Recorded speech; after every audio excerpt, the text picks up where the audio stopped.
Hello, puppies and kittens. We took a break for a week because I had to go to American Atheist National Convention in Philadelphia, Pennsylvania, just before the earthquake. So thank you for joining us back, and thank you for the team to reassemble. Good to see you all again. Missed you guys. Lawrence, how are all things? Oh, well, still stressful, but I'm very close to finishing my degree, which is good. Just gotta write like a final paper for it, the capstone, and yeah, then it should be a little bit better. Congrats. Yeah, I'm very much looking forward to you not just having some letters behind your name, but also you suddenly ascending into academic scholarship. Well, the thing is, I probably, like, if I actually want to do anything good with this, there's not much you can do with a religious studies degree. I am probably going to get like a minor in ancient Greek language too, just because like I've taken enough courses for that. And I don't know, I'll have to check with my advisor anyways. But so there's not much I can do with any of those things, honestly. But I think that my only real option next is probably graduate school. Yeah, the only stumbling block to having that degree in Koine Greek is knowing what faith means. A lot of It means bullshit. What's the Greek word for bullshit? I don't fucking know. All right. So there's yeah, so I'm probably gonna be like applying to a few places. Gonna see if there's one because there's Marquette University in town. So I'm gonna look at their program and see if it's actually secular, because I know it's like a religious school. So I don't know how good their program is.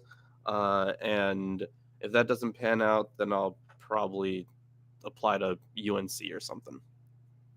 It'd be cool. But first I have to message Bart Ehrman and see if he's taking graduate students. Yes. Because apparently sometimes they stop that. So I need to check on that before I do anything. Yeah, outstanding. And I will be so proud of you. I will weep. All right, so we have a chat from Minute Rice, offers $6.66. It says, just to get it out of the way so that the theists don't have a say, Aaron Ra needs to read the Bible. Yeah. Okay. Okay. Yeah, I do get that like every week. Yeah. Anyway. It's kind of ironic.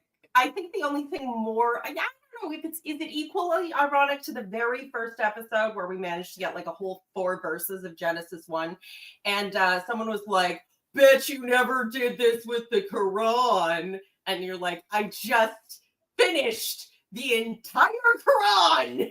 It's literally my last series. What I really like was when I got criticism that I was afraid to criticize the Quran. Afraid. Yeah. Yeah. And so I had to send them a link to the playlist. 3.5 years. 3.5 years of doing nothing but criticizing the Quran. Yeah. So then somebody said, well, yeah, you're only doing that because you're in the safety of the United States. You wouldn't come over here. I'm like, do you need pictures where I'm, in Dubai or Qatar or whatever? Because I've done that too. So I'm so curious. So like, so people do this kind of thing a lot, right? They say like, oh, you haven't read these things, or you wouldn't dare do this with something else, but they're really just trying to trying to redirect, right? But I'm actually curious, like, what was the response to them, like, seeing all this stuff, like you not addressing it, and you apparently not showing up there or something? Like they try to present it from like, like there's fear involved here. I'm like, no.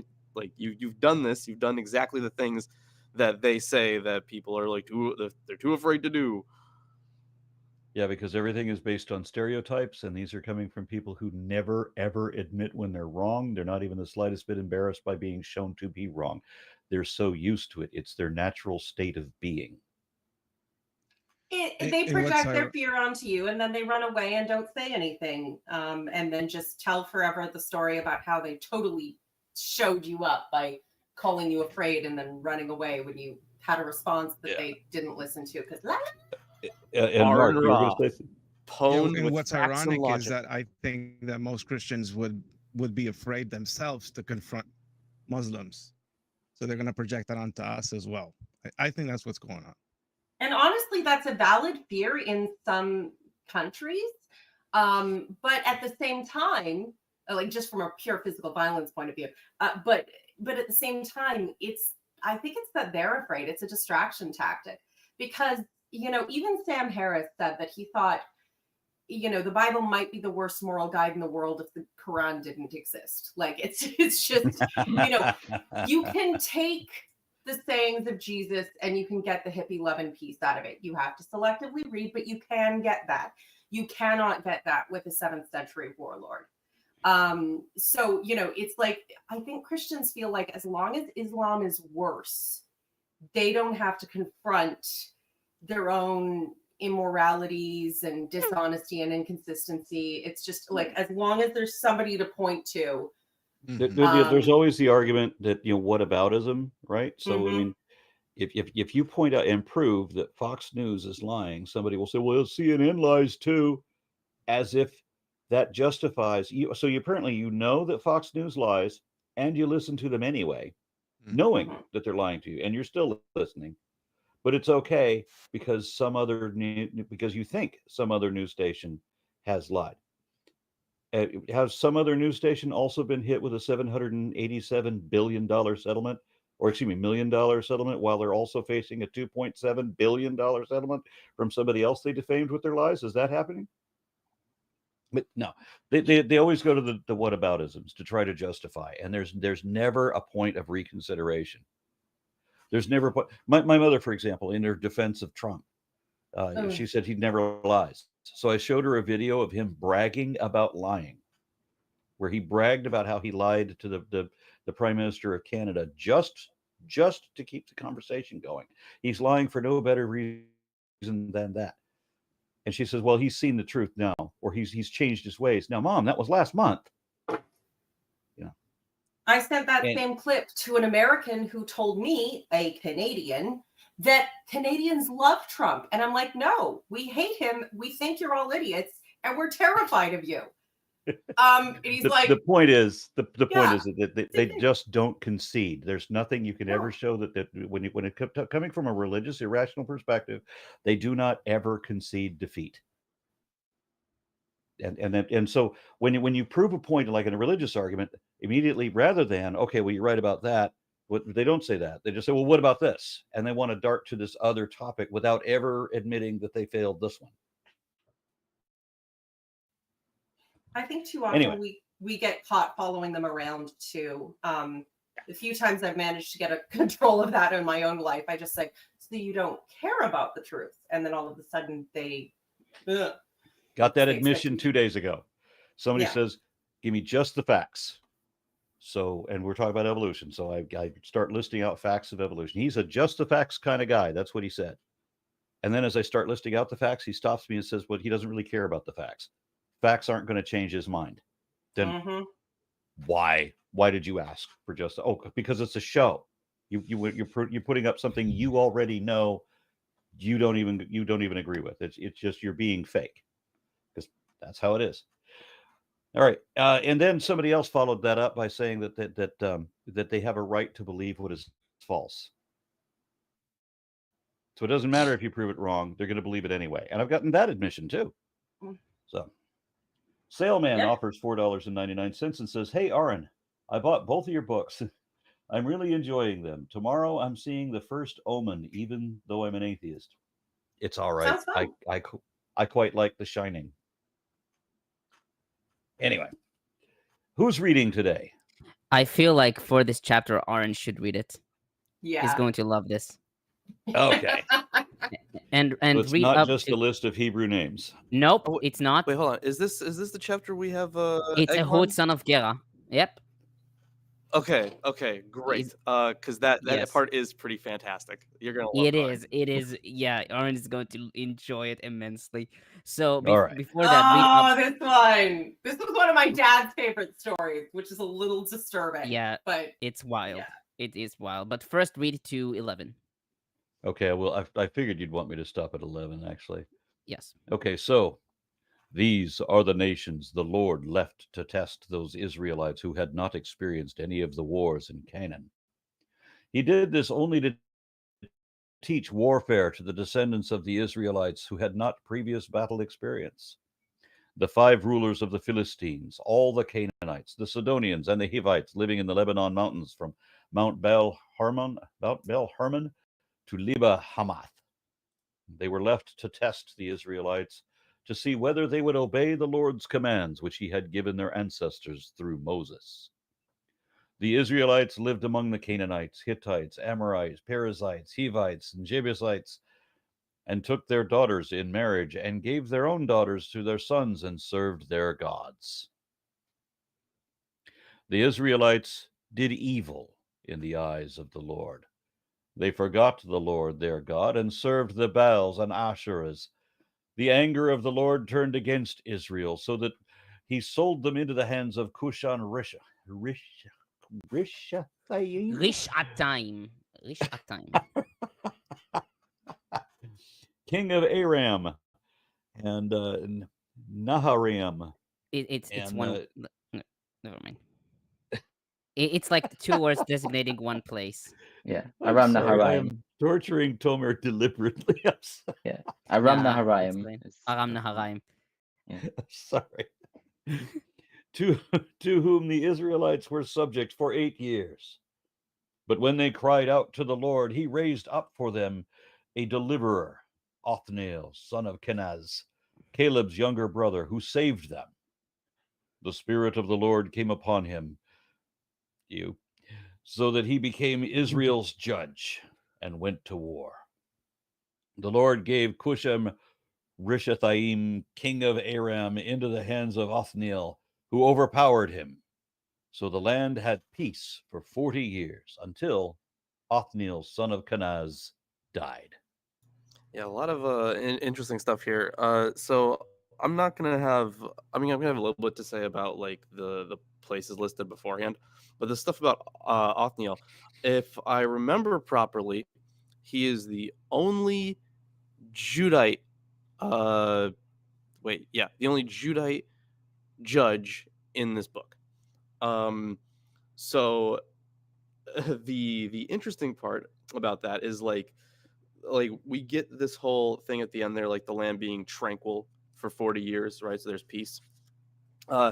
If the rest of it stems from northern traditions about judges, then once they kind of come down during the Assyrian invasion, they go southward toward the Judite territory, and then they kind of become one bigger group at that point. And then like later during the exile, you would have kind of more of this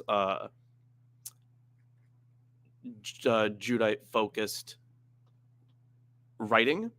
So during that period, you would get a story like this, where this is like, not only is this person a relative of Caleb, but he's also bringing peace to the land for at least some amount of time. And then everything goes to shit when all the fucking Israelite ones get in charge. So and then it goes to shit again with the kings, but that's for later. So it is just quite interesting that it's that I think is the other one. It's strange to see how much of the Old Testament is just Judah calling Israel a whore. I'm not wrong. I want to ask about the Baals, or the Baals, or however you say it. Yeah. I've gotten conditioned in pronouncing that, Baals, and the Asherahs. How are there multiples? Oh, okay. So, I mean, I think didn't we go over this last week? Yes, we did. I'm sure we did. Yeah. Actually. Yeah. So, Yeah, go on, Lawrence. So in many polytheistic faiths, it's less about like the god as like one consistent character and more about what they can do and how they are portrayed. So you have like a specific manifestation of a deity at a certain location that in ritual practice can be used for either like healing for like yourself or relatives, or like maybe something for war, or just like other parts of life, I guess. So, well, you have a pantheon, and they have like a more of like a general view, right? Like when we like go on like Wikipedia or something, and we get like a very basic description of someone like Apollo, like, oh, Apollo was the god of music, and like Hera was like the goddess of marriage or something like that. The thing is, those things weren't always true. There wasn't like an orthodoxy. Like there were just like it's more of like a what's it called? I forget the is it a heuristic? Is that the word I'm thinking of? Like the thing is, it all kind of like there's a trend towards, you know, for Apollo music and for Hera marriage, but it doesn't always have to be that way. So just like there are different manifestations of those deities, there are different manifestations of the Canaanite ones as well. And this appears in inscriptions and in ritual practice, where you have like the Baal of a certain land, for example, or you have like a Baal with like a certain epithet that kind of tells you his manifestation, right? And it's really they're not really different. We can't really think of them as like characters with like consistent, you know, like with like one consistent conscience as we do with like Yahweh, for example. But like, you know, at least for biblical texts, like that's a part of the reason why Yahweh, even as a character, seems so disconnected and seems to not be consistent. It's because there's this evolutionary process in what people think about the gods and how people interact with the gods. So the reason why there are multiple of these things is because they fit their localized perspectives for whatever they're needed for. Yeah, It's one the way new that I see that 52 playing Baal. out in modern day is in Catholicism. You still have some of that same tradition where you've got like one character, but then manifesting in different things and roles. For example, these saints and how they would be patrons of Or something, Mary. or the virgins, and then all the different manifestations of virgins that are like in like for the patron of the taxi drivers, for example. I remember growing up as a kid in Colombia, they had their own saint that protected taxi drivers. So you've got that one in all, and then regional, sort of like how it diversifies depending on the region of the world, and then things become syncretized, and it's like this ever-ending cycle of deifying things. Stretch, congeal, stretch, conglomerate, stretch, conglomerate. Yeah, I mentioned that last time with Mary, with the Our Lady of Lourdes, Our Lady of Fatima, Our Lady of Which Guadalupe. I mentioned at first on Yes. Deuteronomy. What? Yeah, And what's on interesting Shema Yisrael. too Oh yeah. is that in the archaeological record, there's like in the land of Israel, I've read that it's just full of tons of Baalim and Asherahs and figurines all over the Yeah. place that people would like have at their house. And Oh yeah, they were part of the pantheon. The idea that it was always worship the one God or we'll burn you is a retcon. Could it be referring to? Could it be referring to multiple representations? Yeah. Yeah, that was the multiple representations of Baal. Are these just like statuettes or something like that, or because Asherah was a pole, wasn't it? It was like a tree, like a sacred tree. A sacred tree, sometimes a carved pole, sometimes it's the wood of the growing thing to heaven, and yeah. But also you can have this, and it's not like just like this representation, right? They can also have many representations, many different ones. You could have like and not just like in art, but also like their descriptions in text as well, like in parts of mythology. Like this like really common in texts like these, they will give you like different epithets for the same deity in like the same book. So it's still the same character, still the same God, but just having different manifestations. Oh, okay. I've made this joke several times, but I genuinely think the best way to understand this in a modern context is comic books and comic book characters. Think about Aaron, just in like yours of my lifetime, how many different iterations of Batman movies have come out? Gotcha. Yep. And there are some consistent features. Parents get shot. He survives as an orphan, goes through some kind of training, becomes the Dark Knight. Where those stories are told and retold, there's different variations.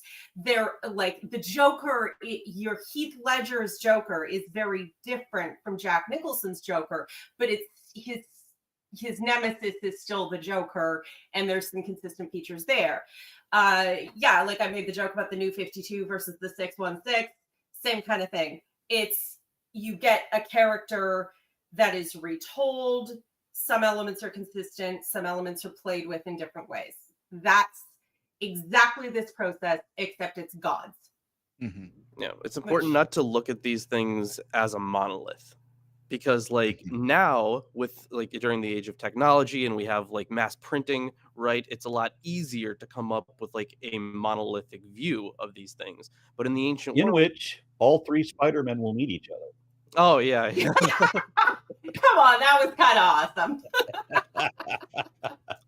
But even Yeah, that's it's required important of not any to view world. this as monolith. Yeah. The cool thing also is that in antiquity, like these trends or these traditions didn't have like political boundaries, because like every time a new empire came around, they still did the same. They sort of syncretized, but then preserved other elements and just rebranded, but kind of kept the same thing, like Jupiter, Saturn. Like there's many variations of Zeus, like that kind of thing, like beyond cultures. Yeah, there was a Greeks were the first to do it consciously, like really deliberately. There was this really fascinating I forget the work that it was, but there was, I think maybe it was an inscription or something, but it talked about Apollo being there at a festival, but the way it was described as him being there was through the music. So while the music was there, they were like this is Apollo is here. So like the music is both like what Apollo is the god of, and a kind of like a manifestation of Apollo. So like, and in the same text, the actual hearth, right? So we have like Hestia, right, the goddess of the hearth, but she was seen in this text as being the actual fire.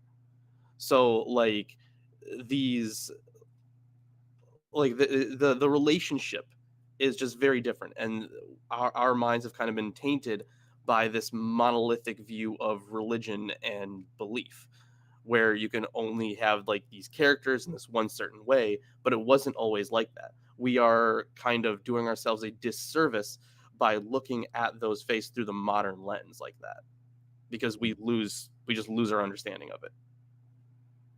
So I got a couple comments from Nadia Yvette Chambers. Offers $10 and says, "Cheers. Hopefully the scotch was good." Thank you for that. I think theists have serious cognitive dissonance. And then a follow-up comment says, also, gods also had different aspects. So Athena had aspects of being the virgin, the wise, the warrior, etc. Could that account for the plurality of Asherahs and Baals? That's certainly part of it. Yeah. But remember, like the way that we are kind of looking at it is through like a more, like we're looking at it through a more meta view.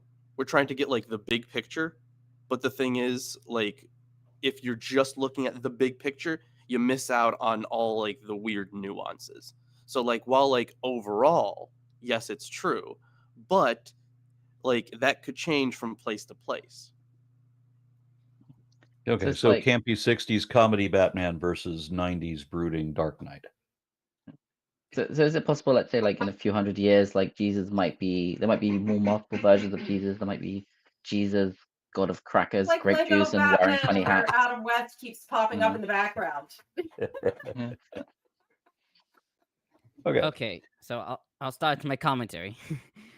So starting on verses 1 through 2, Butler comments, Judges picks up where Joshua 13 left off. Judges 2 picks up Judges picks up where Joshua 13 left off. God has left nations in the land that Israel has not conquered. The difference lies in the nature of the new generation. They have land left to conquer, but they, quote, did not know either Yahweh or the actions that he had done for Israel, end quote, in 2:10. They are a generation living under God's anger, 2 verses 12, 14, and 20. They are a generation who has fortified God's promise to conquer the nations in 2:21. Thus, they are a nation under test in 2:22. The test has two prongs. One seeks to see if Israel will obey Yahweh in 2:22 and 3:4. The other tests them in warfare so they will know how to conduct holy war, 3 verses 1 through 2. Niditch takes the theological holy war element out and decides, quote, warring is a learned skill, a matter of training, end quote. On verse 3, Nelson comments, verse 3 moves from south to north. Mention of the Philistines ignores Judah's victory over them in 118 or treats the capture, quote-unquote, described there as inconclusive. The list does not provide a good introduction to the content of Judges, although Philistines can be related to Samson. Canaanites appears in chapters 4 to 5, and Sidonians as enemies are mentioned in 10:12. Although Hivites are part of the standard Deuteronomistic list, as set forth in verse 5, the Hivites of verse 3 are located to the north in the Lebanon mountains and are not the local Hivites of Gibeon or Shechem in Genesis 34:12 and Joshua 9:7. On verse 6, Niditch writes that not only does this verse speaks in a Deuteronomic idiom, seen in Deuteronomy 7:3 and 4 and Exodus 34:16, but also echoes the primeval story of Genesis 6 verses 1 through 4, where inappropriate marriage to the other, quote-unquote, leads to evil and destruction. Nelson writes that the Samson story will highlight the issue of ethnic separation and illustrate the negative consequences of violating this ethic boundary. On verse 7, the Asherahs, in Hebrew Asherot, which is the plural form of Asherah. In 2:13, we find Ashtarot, the plural form of Ashtoret. While Vulgate and Peshitta amend the text to read Ashtarot, Fernández-Marcos writes that there is no basis to suggest that the biblical authors regarded Asherah and Ashtoreth as identical. Likewise, Butler writes that Asherah is a different fertility goddess from Ashtoreth, and he further writes, the biblical and extra-biblical evidence points to a worship of a goddess alongside Yahweh, one apparently connected to fertility and represented by a pole symbolizing trees and growing things. In some quarters, only the symbol may have been used, even in worship of Yahweh. In other quarters, worship incorporated the goddess herself into the cult, either as a separate deity or as a partner or consort of Yahweh. Astarte may have stayed outside the Yahweh cult as a strong separate goddess, while Asherah, through her pole and local household practices, gained a foothold in the Yahweh cult itself in some of its manifestations. Forgetting the nature, promises, and demands of Yahweh, Israel worshipped Baal and Asherah, even in worship places dedicated originally to Yahweh. Yeah, so this is kind of the polemic here, of course, is like, I mean, it still acknowledges the fact that these religions they had specific like cult practices, so like it differed from place to place, which is why it's Baal, like Baalim, right? Why it's multiple, and why it's multiple Asherahs too. So of course, one of the things, right? Quinta Adrud, huge one. It literally says Yahweh and his Asherah. Yes. I mean, I don't know if we ever even pulled up a picture of that. We should have, if we didn't. I don't know. Maybe if Peter is a good boy, he will pull up Quintalet Adrud of Yahweh and his Asherah. So there are also a surprising amount of key Deuteronomistic phrases in this section, right? Like, of course, the one being, the Israelites acted wickedly in Yahweh's eyes, being one of the ones that ties in that Deuteronomistic thought. Like, that's a phrase we are going to continue to see. It will pop up everywhere. So there, and like that is one of the things to just look out for. I'd like to be a good boy, but where do I pull it up from, Lawrence? Oh, I don't know, Google or something. I don't even know how to spell that. I'll put it in. Yeah, here you go. Oh, I actually misspelled that. So Tomer See? mentioned Asherah as a fertility goddess. One of those things that I remember being taught in seminary that I thought it was really interesting was that the sexuality aspect of it, and how like Baal was recognized as one who would bring upon the rains, but apparently that he needed to be excited first, and that is sexually aroused. And so part of what would be done in these high places, or these tree under a big tree on top of a hill, would be what's known as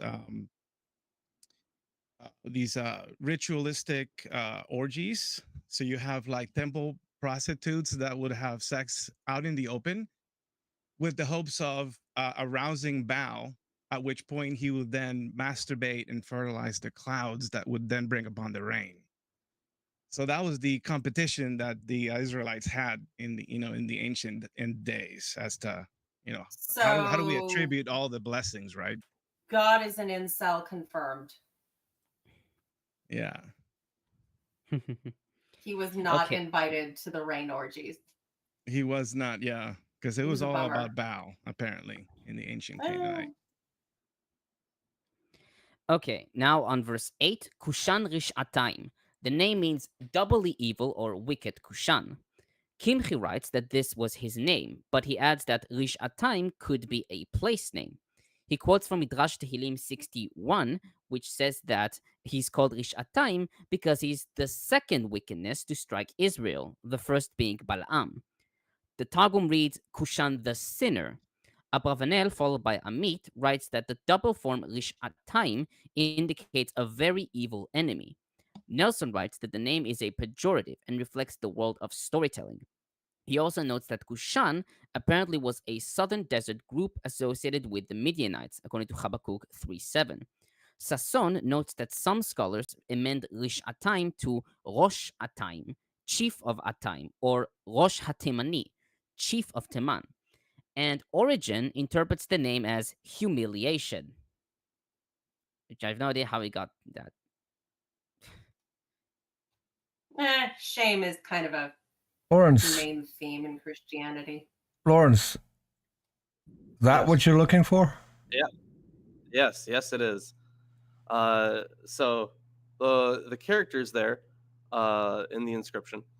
So there's like, I mean, it's still debated on what who the character is in the background there, but it's either like a scribe or a musician or something.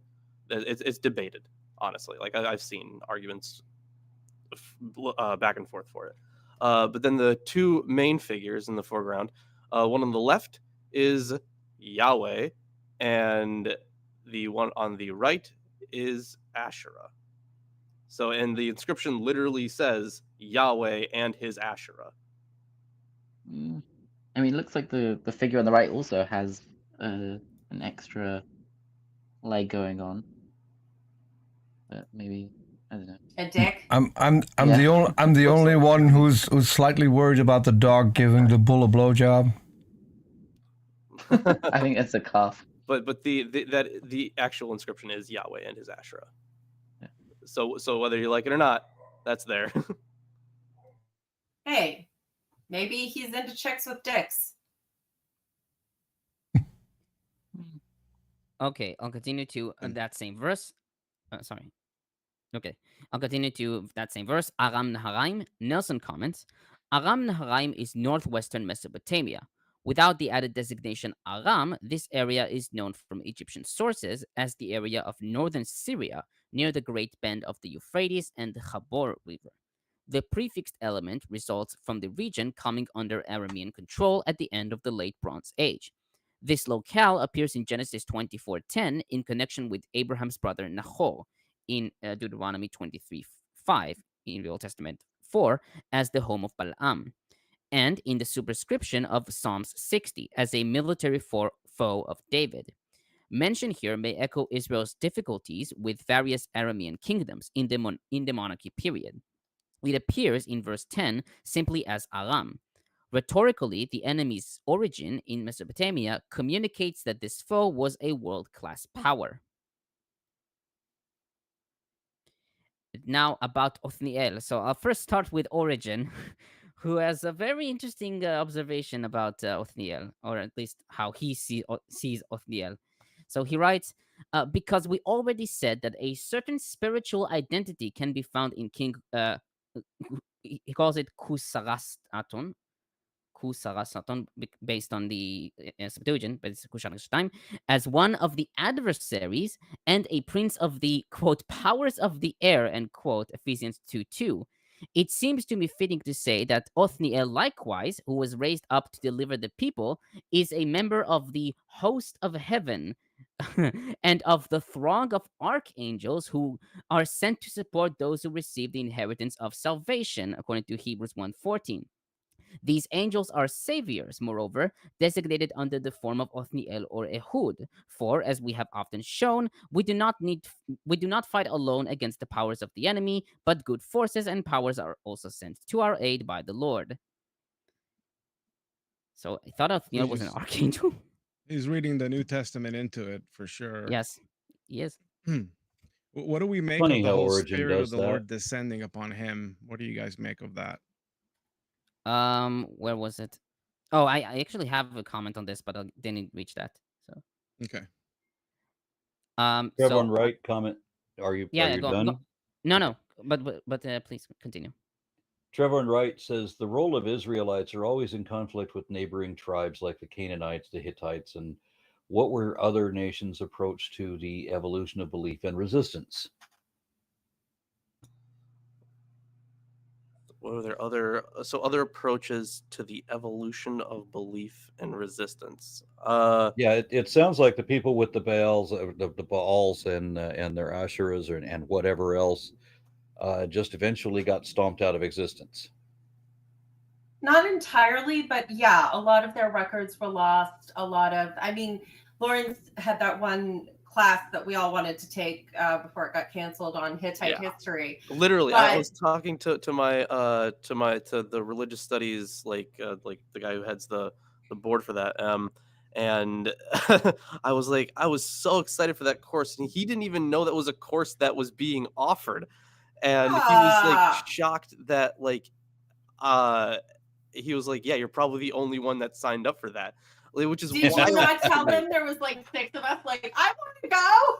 I didn't, but it's wild to me that that it is that no one cares about that. The Hittites are cool. What are you talking about? They are, and it's unfortunately it's become one of these very niche areas. The Jews were not the strongest. They were not the smartest or the swiftest or the most important in the region.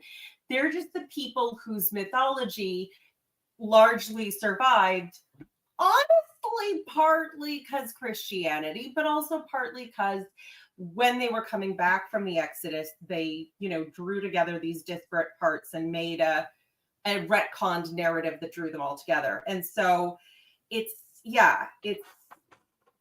I guess ideological evolution, the parasite wins.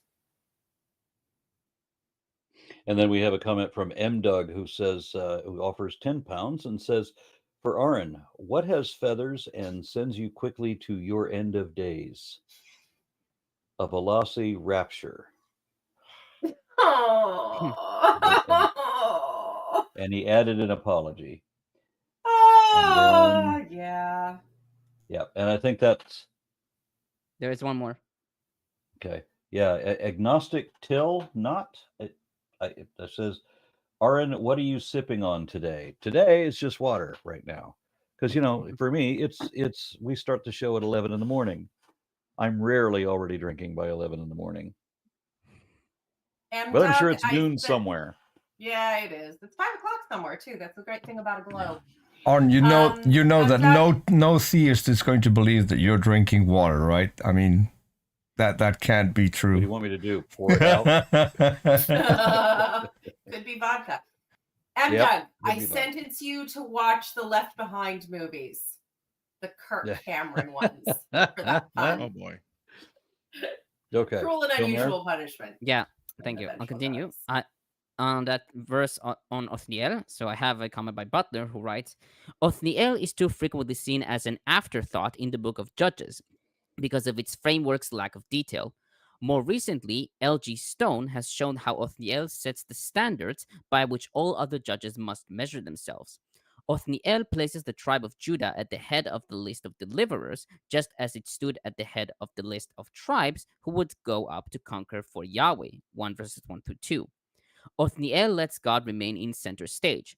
Othniel delivers Israel after only 8 years of oppression. Othniel does nothing to intrude his own personality, his fears, his doubts, or his greed into the narrative. Amit comments, quote, "The impression created is that only a judge from Judah would set out to do battle in a remote region, and that he does not confine himself to worrying about the needs of his own tribe, but displays concern for national quote-unquote needs. In this respect, Othniel is a kind of precursor of David, who shall in the future rule over areas close to Aram Naharaim," end quote. The book of Judges should reflect a boring string of framework narratives like this. Instead, it has to add the many stories of disobedience and ego. On verse 10, the Spirit of the Lord came on him. Kara, Kimchi, and Gersonides took the Spirit of the Lord as referring to heroism and mightiness. Nelson notes that the Spirit of the Lord is empowering other judges such as Gideon, Yiftach, and Samson. He writes that with Othniel, the divine spirit is not connected with any dramatic act, but a way of Yahweh sanctioning the office and its activity. Niditch writes that Othniel is archetypally described as the charismatic military liberator. The spirit, quote unquote, of Yahweh enables him to fight to victory, which is the quintessential definition of the judge in Judges. And finally, on 40 years in verse 11, Ditrani writes that it is not possible that the land rested for 40 years, because if it did, the time from the Exodus to the building of the temple would be greater than 480 years, contrary to 1 Kings 6:1. Instead, he reads, "And the land rested, and between the enslavement and peace was 40 years. Alexandrinus has 50 years. Butler notes Lindas's view that this is an error that is difficult to account for. And Niditch comments, the notice ends with the formulaic indication of years of quiet offered by Othniel's leadership. As Amit has written, the annal concerning Othniel exhibits intense use of Deuteronomistic formulas. From a literary perspective, the piece functions as a brief paradigm for the career of judge, the theologian's model for the longer episodes to follow. Other traditions concerning Othniel are preserved in Judges 1 and Joshua. The narrative weight of Judges 3 is located in the tale of Ehud, which is also introduced by the paradigmatic covenantal frame in verses 12 to 15. And that's it for my commentary on this part. I just love how much of theology is we can't possibly be wrong, so the words don't say what they said. They say something else.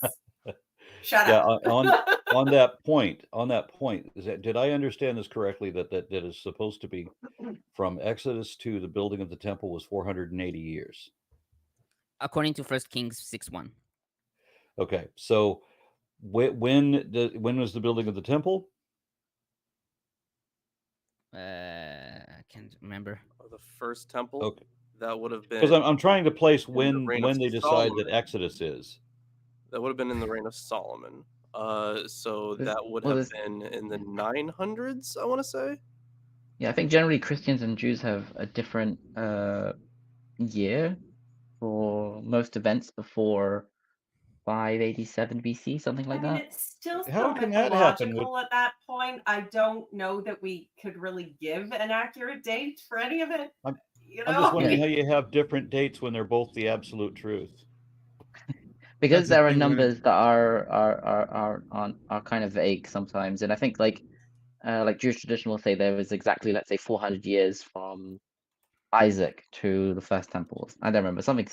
I can't remember exactly which numbers they calculate, or maybe it's from the Isaac to the Exodus or whatever. And Christians would count it from, from Joseph. Let's say, I don't know. There's like different ways of looking at it. So that's why Usher's chronology is like 6,000 years, and Jewish chronology is 5,700 and 60. Oh, gotcha. What is it now? Okay, should I continue reading? Yes, you should. Yes. Yeah. I want to I hear was the just good gonna say spy that- story. Wait. There There will was be one more thing. numbers to come where it does seem like they're just kind of rounding. So to take one any number in particular as precise, it seems kind of odd, but Yeah. it's I pretty vague. I looked it up about the what was it, the inscription, the Kuntele Arhud. Yes. The particular picture that Peter found is maybe an older one.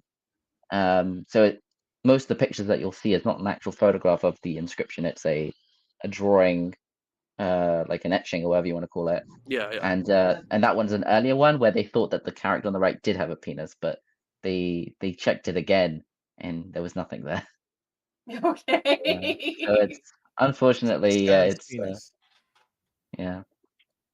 Okay. Yeah. So, I don't know what that is, but that certainly looked like they were both carrying the same kind of equipment. Yeah. It's just that drawing is inaccurate. The person who It made was the probably done by someone who didn't want to admit divine female ever existed. So fixed maybe. for Maybe it's just everyone. like Maybe. pubic Yeah. I'm hair. not. I mean, I'm not sure about the yeah. history of the excavation or whatever, but it's Yeah.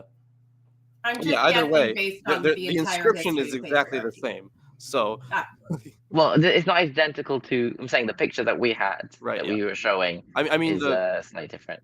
the words Yahweh and His Yeah. Yeah, the inscription. Yeah, the words. Yeah, you're right.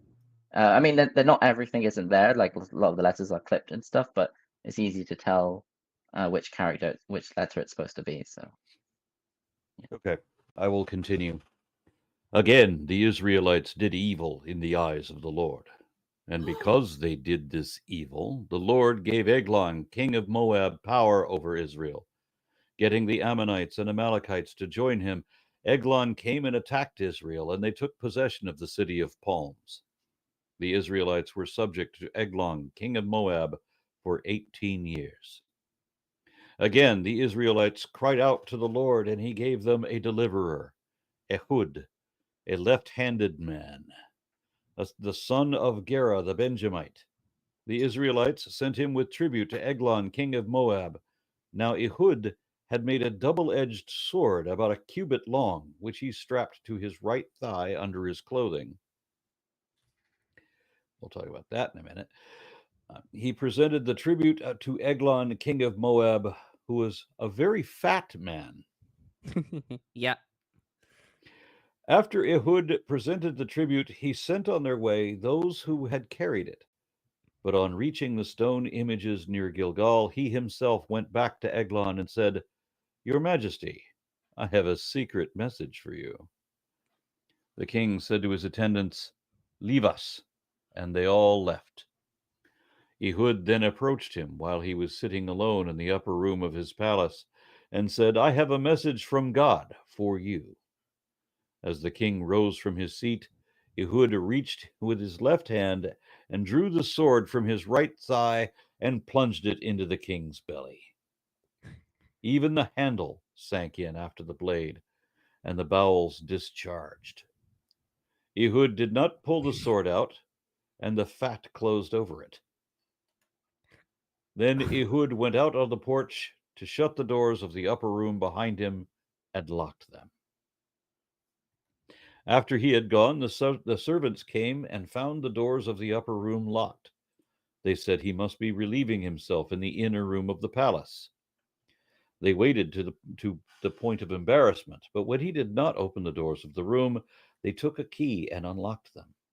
There they saw their Lord, fallen to the floor, dead. While they waited, Ehud got away. He passed the stone images and escaped to Syria.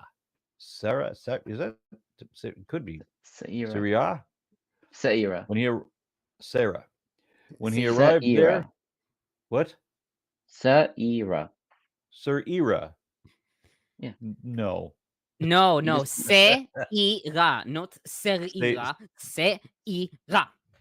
Yeah. Seira. Okay. Yeah. Yes. The main thing is that the and the e are separate.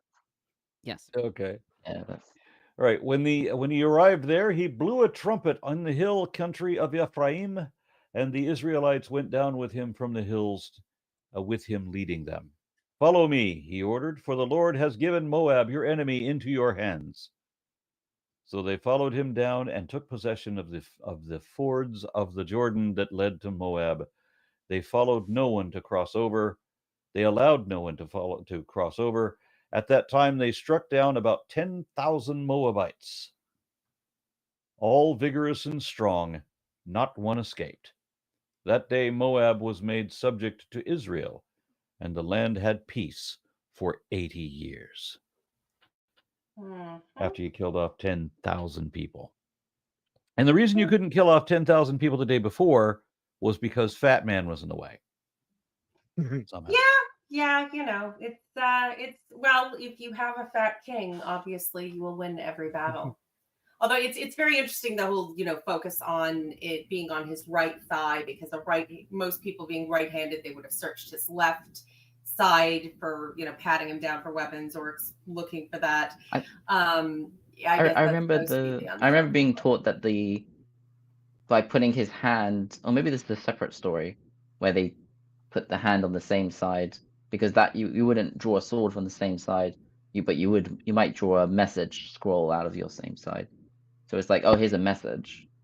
And right. Well, they made a deal about him being left-handed and drawing a sword. Yeah. Hiding it there because you wouldn't look on that side, you would have looked on the other. But the whole idea that he made this, short sword comparatively, like forearm length, is not that long for a sword. But especially for this assassination, he sneaks in. I'm going to give a secret message, stabs the king, and the fat closes over the handle. So the guy dies with the sword literally fully inside his body. And then he locks all the doors and sneaks out the window like he's, Angelina Jolie in the first assassination in Mr. and Mrs. Smith. Although I very much doubt he had a cool unraveling purse that he could just use as a rope out the window. But this is worse, Lilith, though, because I don't know, Aaron's version may have missed that, but literally in the Hebrew, something else happens when the sword comes in. Something else comes out.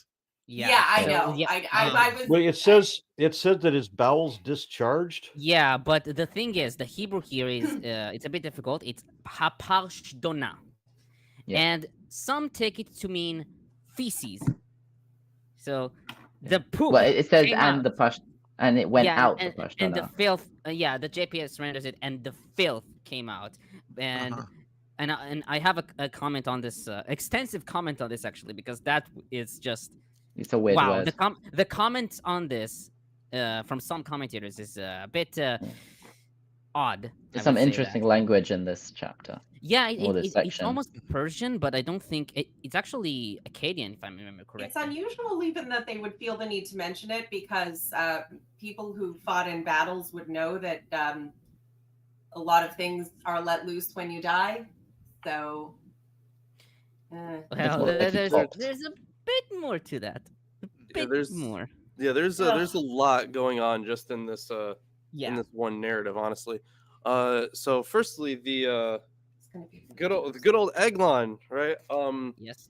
So his name actually shares a lot of similarities to it's actually quite a few names that we've found in the ancient Near East, like in inscriptions. So the enemy introduced at this point is named Eglon. This is from Hermenia, meaning calf without the divine element. The hypochoristic element on is not uncommon, appearing also in the names of Abdon, Elon, and Samson in Judges, and on Mahlon and Chilion in Ruth. Kilion, whatever. The feminine name of Eglah, one of David's wives, is comparable. These names may express devotion to a deity. So you have calf of, and then a deity name. One of Anat's powerful enemies bears that title, namely calf of El, and it would be, I'm not going to try to pronounce that, but it is quite similar. It'd be like Galil or something like that. Perhaps also to be compared is calf of Yah. So this is a short form for Yahweh, and it appears in the Sumerian ostraca, so like a potsherd. The animal may have been the attribute animal of any number of major gods, including Yahweh, For the literary context, the king's name Calf anticipates his later sacrifice by Ehud. Eglon's name might also evoke his rotund appearance, because apparently there's also another word that is kind of close to it, meaning Yeah, to be Agal. round. Agal. Yeah. So like fatted calf vibe. yeah, kind of like that. And another option is that, and because it appears in like another name where you have calf of Yah, so Agelia, there is the option that yes, this could have just been a representation of Yahweh, or it could have been like a diminutive polemic. So like often if you want to be called strong, you're called a bull. Well, what if you call someone a calf? They're a baby. They're a baby bull.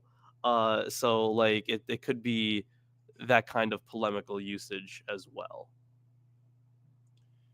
Something else too is that term champion. I think if we could look into that as well, because it's Moshiach, savior, and how that might relate to, because Christianity is going to look at that and try to, wait a minute, this is not that same savior, is it? Because this guy is truly an assassin, right? So if this is a savior and he's characterized by being this assassin, what does that say of the Christian savior? What does it really mean for him to be a savior? How's it playing a role here? What do you guys know? Let me see.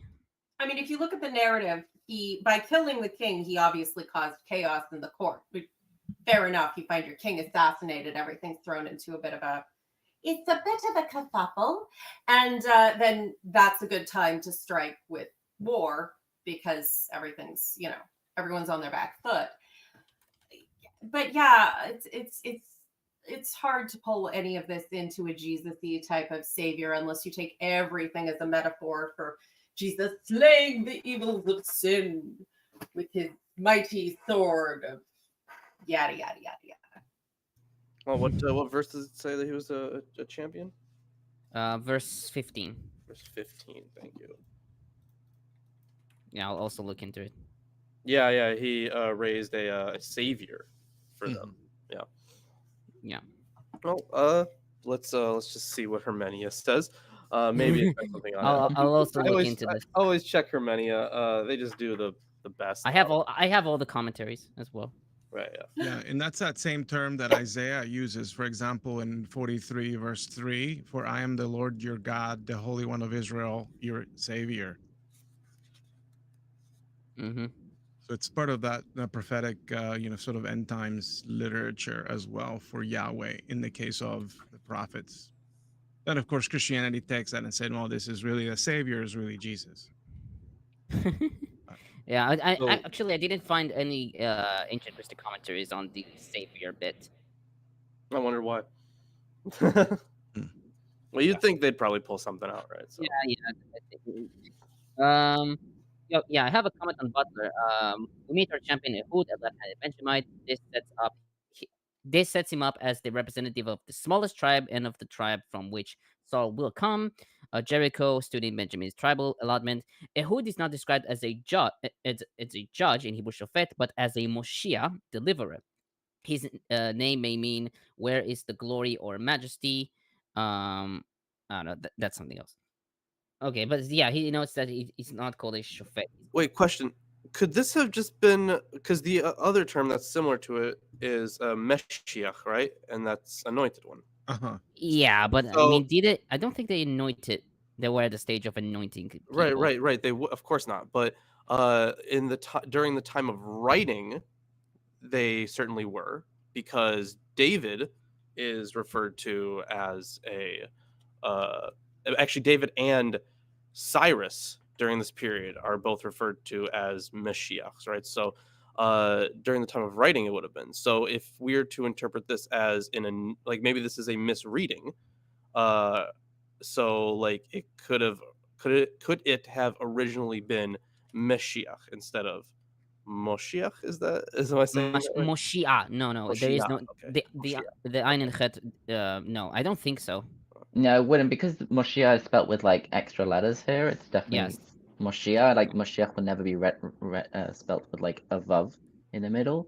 Yeah. I mean, I think in both words, the mem, like the mer sound at the beginning, is just like the nounification of the word, and it's the actual like the root of the word are they're not that similar. Yeah, there's So, no, Either way, he's saving the people who are in distress. So yeah, there's not really an interesting bit here from any of the commentaries. At least Okay, so as Trevor far as I could. Wright says, were these stories in reaction to the biblical timeline written to inform the reader about what their life was like in these times? And is it similar to the Egyptian experience?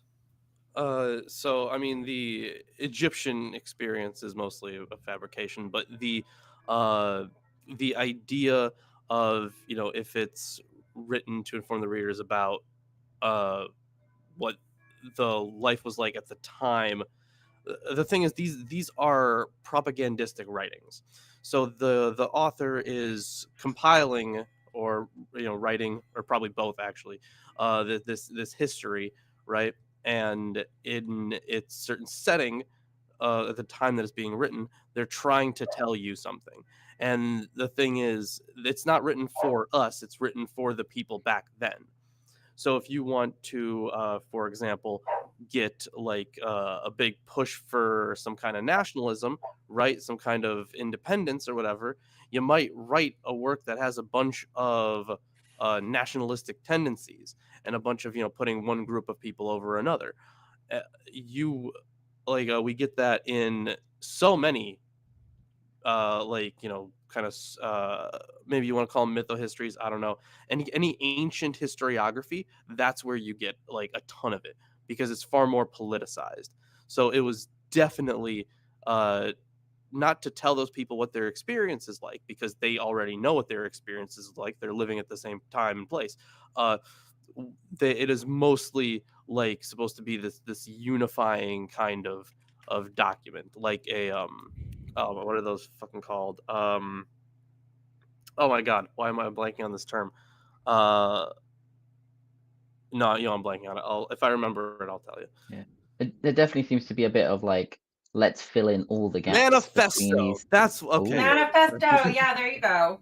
There you go. And it yeah. makes people resent too, because I mean, Israel and Judah spent most of their time as vassal states. They were at least paying tribute to get whoever was the biggest dog to not, you know, to just leave them alone. And, you know, lots of the Assyrians and stuff were frequently happy to just take tribute, and, you know, it's the path of least resistance. They get rich and they don't have to bother. But there were several cases where both Israel and Judah at different times would rebel. And this type of narrative fomented that dissatisfaction and honestly got a lot of people unnecessarily killed.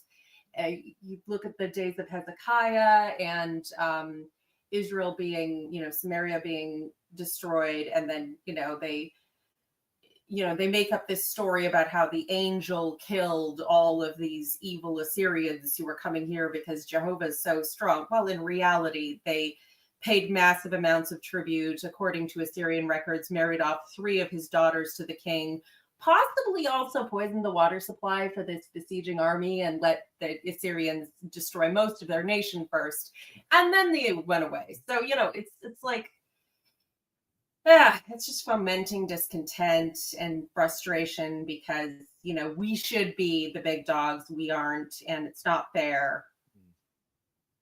And I think partly what it could be doing too is like, if anyone were to bring up the objection, like, well, if, you know, all this land was promised to you by the living God, right? And so he's got all this pre-written and you know, destined for everybody, then how do you explain like this very shady history where lands came in and all the exiles and conquered?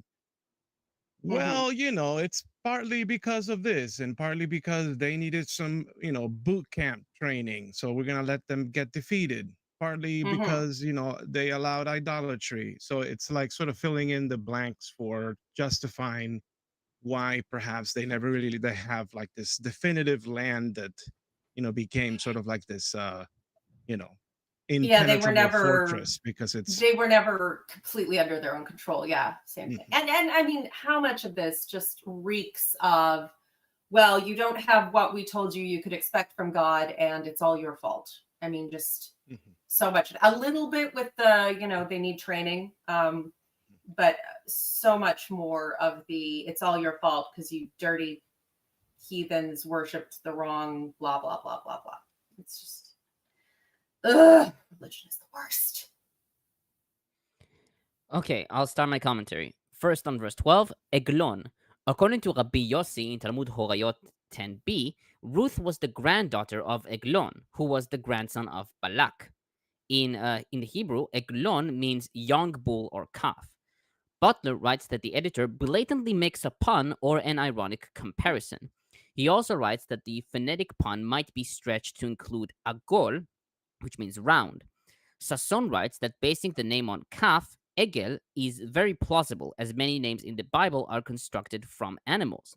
He writes that some commentators who find satire in the story tend to read the name symbolically. Amit connects the name with his description of being a very fat man, quote unquote, in Hebrew, bari, as hinting to his faith that he'll be like a slaughtered calf.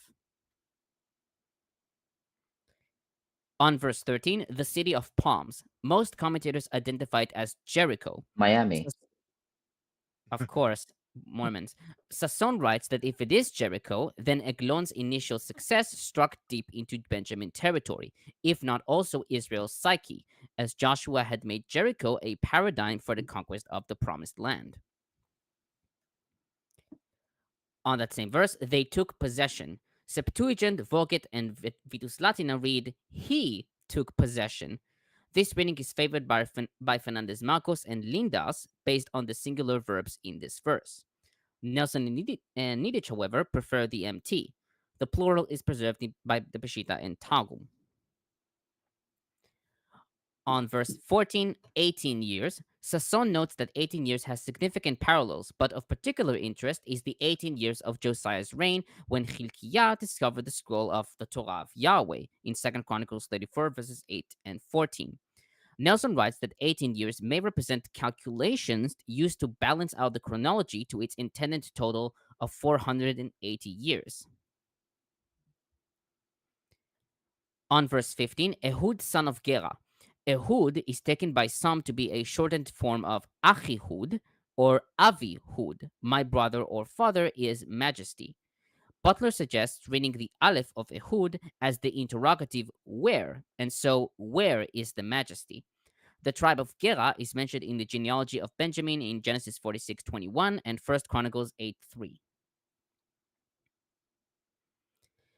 On that same verse, you could probably read some like Kabbalistic stupidity into this by saying, Ehud, Hod is like, one of the Sephirot, which represents like majesty, whatever, but it's also like on the human body, represents the penis, I think, so, or genitals. So, Ehud is God, something. Well, he did stick him with something the size of his forearm, which I think for most men is something of an exaggeration. I didn't find like any like midrashic things about this, so yeah, it's a joke. Yeah. Now on that same verse, a left-handed man, in Hebrew, iter yad yemino.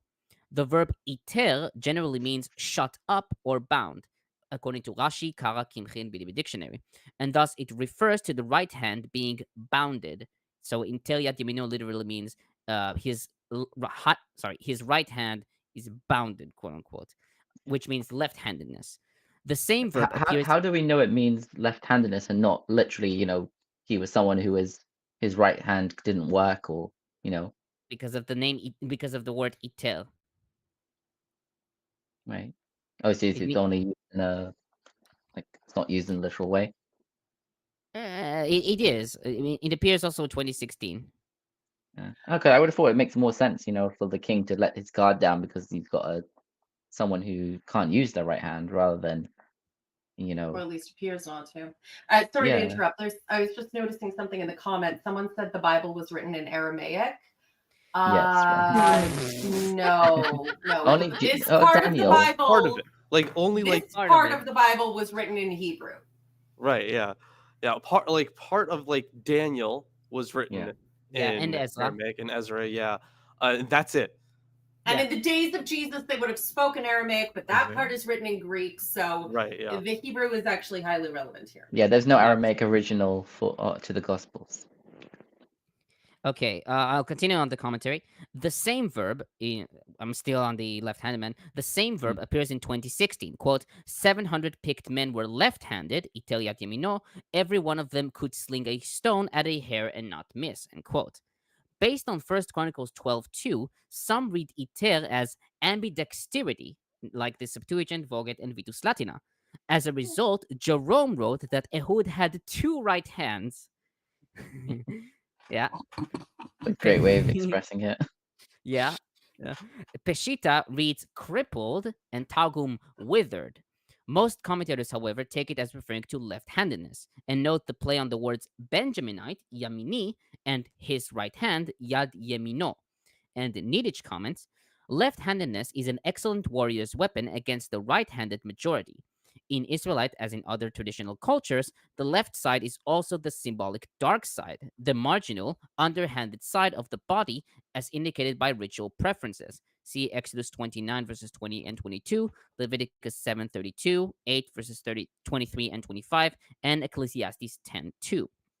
Ehud's lefty status is symbolically appropriate for judges who are often liminal or marginal, in some cultural sense, of illegitimate birth like Yiftach, female like Deborah, or wild and unsocialized like Samson.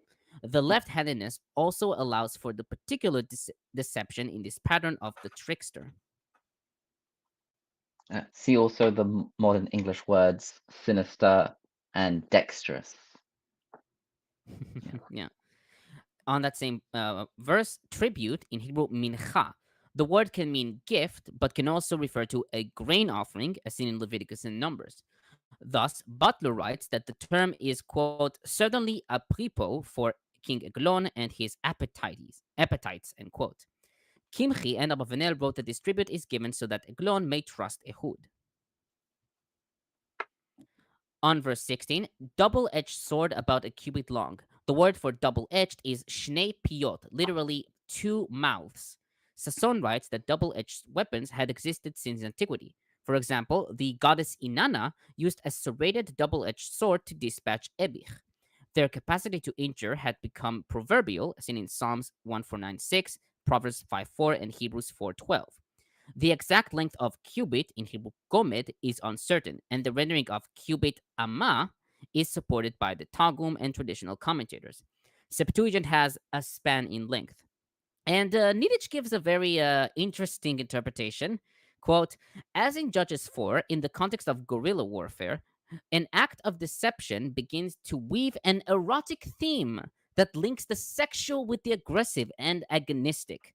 The play on sex and slaughter, as Emily Vermeule has described it, is found in non-Israelite epic context as well, and in especially important in Tales of the Judges. Here, the short sword worn on the thigh, a male erogenous zone, begins the play, for one hitches a sword at the thigh, according to Exodus 32:27 and Song of Songs 3:8. But the thigh, or loins, is also the seat of male fertility, Genesis 46:26 and Exodus 1:5. The short blade is a phallic image. Oh, wow. For you. Oh, so much about Christianity makes sense when you realize how much just the sex and the violence, but also the denial of the sex aspect, and just how that has stretched out over the entire history of, the scriptures and the writings and the interpretations and the theology. It's very unhealthy. Ugh. Well, you'll see this kind of interpretation later on, especially in chapter 4. Niditch does that as well.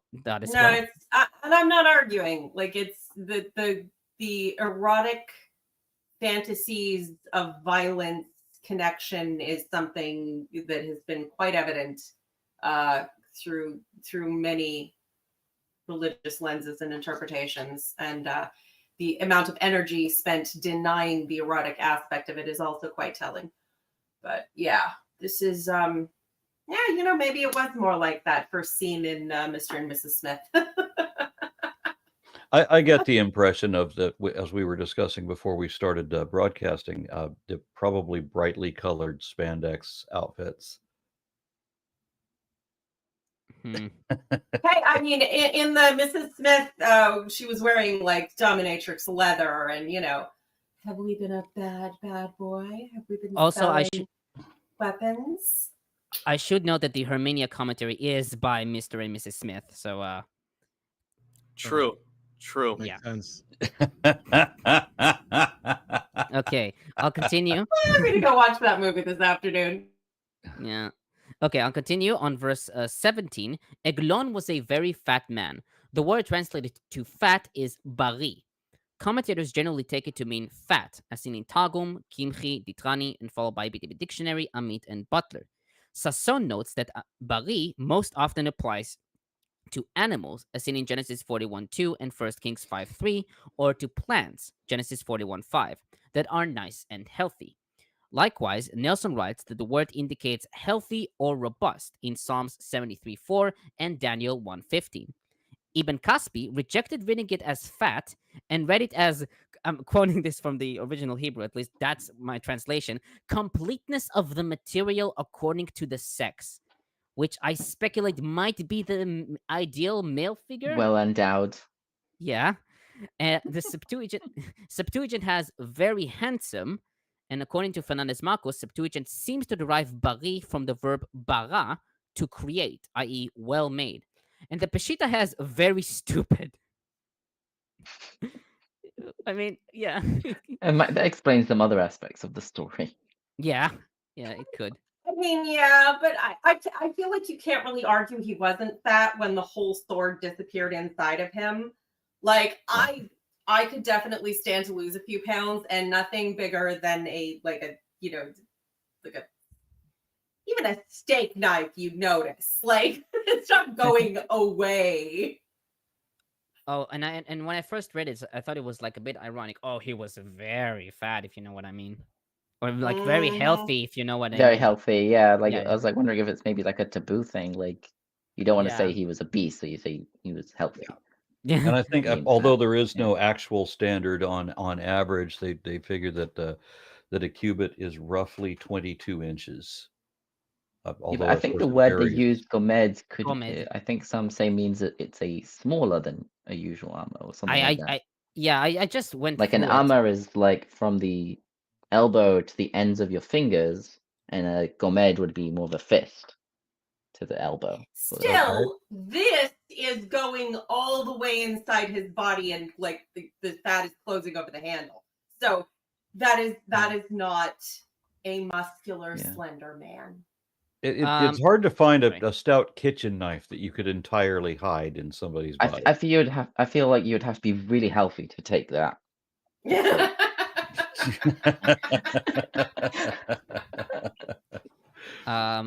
Okay, so Yeah. on verse 19, the stone images, in Hebrew hapsilim. The word is derived from pesel, which means sculpture, and has been understood as carved images or idols, according to Septuagint, Vulgate, and modern commentators, or stone quarries, according to Targum, Peshitta, and traditional commentators. Amit writes that the mention of the pesilim explains why Eglon was convinced that Ehud had a message from God. Ah. I thought it was more like when he got there, he got mad and decided to do it. Sort of. Yeah, because you got to deliver messages from God, because God only has limited communication abilities, and he relies on deception for sure, because he can't just like do it right. Yeah. Funny how God needs people to do everything for him. Mm-hmm. Well, at least we came out of this with an interesting assassin story that involved, subterfuge and stabbing and escape and drama. Sleight of hand. And it's sinister. Yeah, but God is always sinister if you pay attention. No, sinister, because that's, if I remember correctly, that's the name, or that's one of the words for left-handed. Yeah. True. Yeah. Because in Latin, dexter and sinister is right and left. Mm-hmm. Trevor and Wright says, since the Bible is a polytheistic book, at what point in history was it treated as if it's only monotheistic? Was it due to religion becoming political? Oh boy. All right. So I mean, probably by the time it was Trevor Wright with the heavy like questions. set down, no, like as a written, like this is the Bible, no. right, yeah, that was a later thing altogether. So I mean, even like the Hebrew Bible, like these are the books, like from, you know, yeah, that Makes would have sense, 'cause, been, I like- think it would have been compiled what, in like the 1st century, right? Mm. Something like that, I think is the idea. So When's Daniel? Canonization. Daniel was written like during the mid 2nd century BCE. Yes, I imagine they would have been pretty monotheistic by then, right? By then, yes, they would have been. But again, yeah, they wouldn't have had like the Bible as like a Yeah, compilation. okay. Or like they would have had like some of these texts here and there, right? But like the whole thing that we have, no, they would not have had that.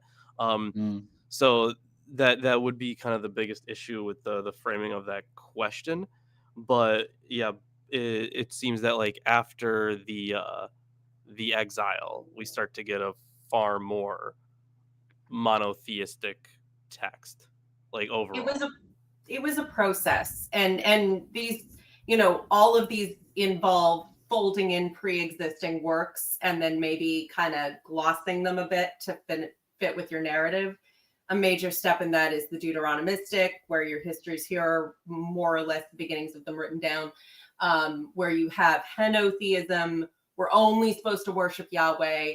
Then you have the Exodus and the coming back from the Exodus to Babylon, where you have the, oh no, it was always Yahweh, everything else is just fake, but you have all this older writing that you kind of have to fold in and gloss and interpret in such a way.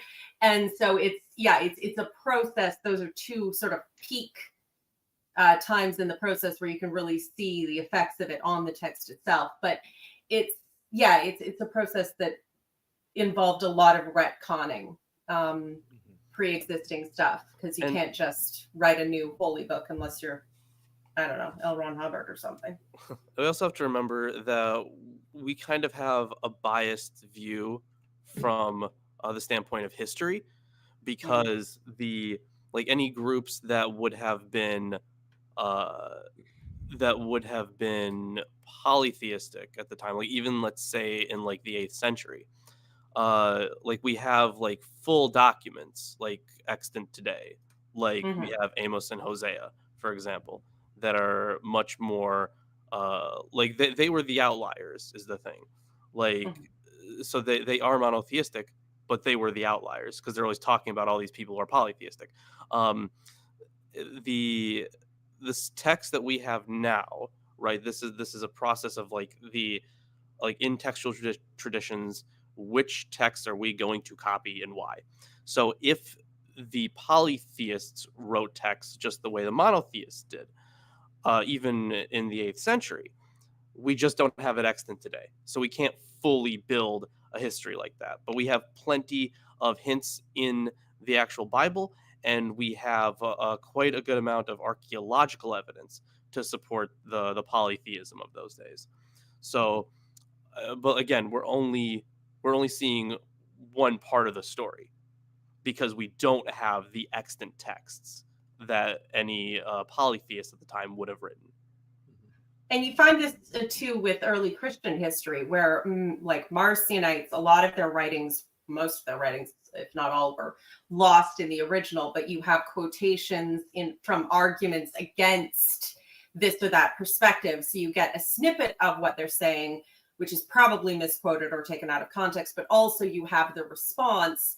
So you can, to some degree, infer what their position was, although, you know, you're limited in how accurate you can be on that one by looking at the people who are arguing against that position and being like, okay, well, if you're arguing against something, it's there.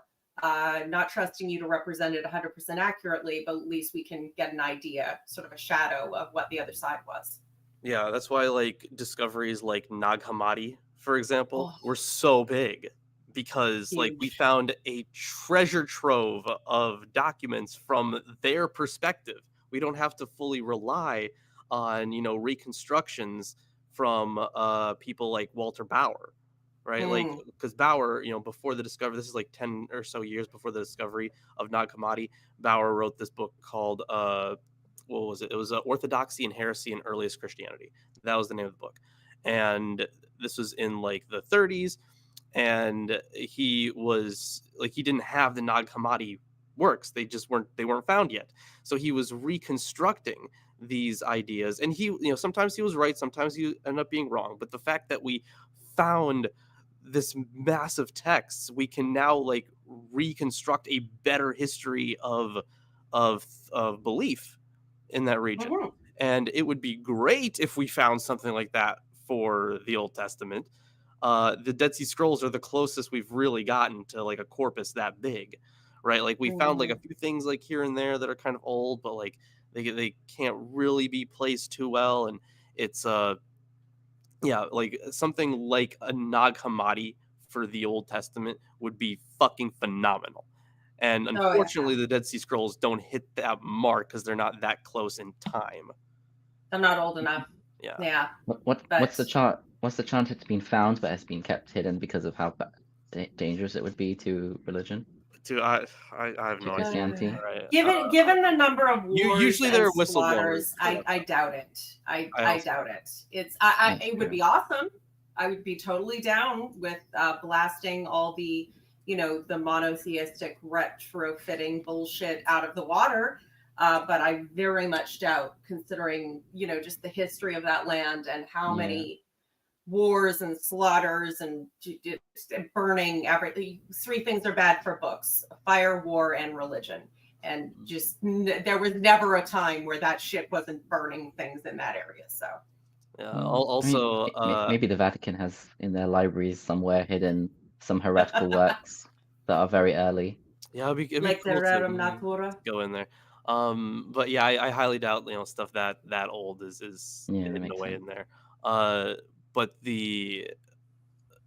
I think one of the other things that we have to deal with is like, well, the answer is to dig more, right? But one of the things we also have to deal with is that in the early days of archaeology, they were, I mean, aside from all like the racism and nationalism associated with it, there is also the problem of, in the early days, it was much less rigorous. So they probably threw away a whole bunch of stuff that they thought they didn't need or was garbage, right? They didn't even write it down a lot of the time. So like we just don't have a lot of stuff anymore. But I think that more excavation with more rigorous, a more rigorous excavation might eventually, pop something up, which would be nice. But okay, I'll continue my commentary. On verse 20, the upper room of his palace. In Hebrew, it's Aliyat HaMikra. The word Mikra has been rendered as palace or summer palace, according to the Septuagint, Vulgate, Targum, and traditional commentators. Kimchi and Gersonides read Mikra from karar, to cool, and explain that the summer palace was built with many windows so the cold wind could cool the room. Modern commentators generally read the cool upper chamber, but Sasson notes the opinion of Halpern, who read Aliyat HaMikra as the room over the beams, i.e. the king's private audience hall, in which are crowded his throne and an inner toilet room, Cheder HaMikra in verse 24. He writes, however, that this is far-fetched. What, kings don't poop? Well, this refers to the private audience hall of the king. Yeah, I'm thinking, it's not like they would use the public toilets. I'd be like, yeah. Also, I think most ancient buildings don't really have like separate toilet rooms. Yeah. But they have something like a chamber pot kind of a vibe? Or? Yeah, I think so. I think that's more common. I don't think you had like, toilet rooms until they invented like not invented. It was more just like in some castles would have like a overhang. I would expect the king to have somewhere he could withdraw privately to take care of whatever business, including that, and whatever. Lilith, he wouldn't do that in private. He wouldn't do that in private. He had the groom of the stool. Just ask Isaac what that was. Oh, well, he was bad enough. Yeah. I know that one as well. Okay, I'll No, it continue. does make sense if there's like a reception room and a private room. Okay, I'll continue on that same verse. The king rose from his seat. Chazal understood Eglon's act as showing reverence to God. Thus, according to Ruth Rabbah 2:9, God said to Eglon, quote, you arose from your throne in deference to me. By your life, I will establish a son from you who will sit on the throne of God, end quote. As noted before, Ruth was viewed as Eglon's descendant. Nelson notes that some viewed his seat, quote unquote, as his toilet seat, which would represent a grave insult to Eglon and an indication of Eglon's uncouthed nature. Yeah. He was literally sitting on his throne.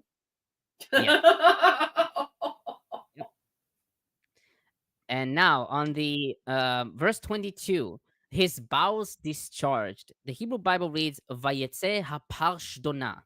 The word parshdona is a hapax and is generally understood to mean feces, according to Vulgate, Targum, and most commentators. Nelson explains that the meaning of feces may be derived from the Akkadian root parshad, to go out or escape. Thus, the noun would mean that which comes out, i.e., feces. Alexandrinus omits this phrase, which Fernández-Marcos attributes to ignorance of lexical information.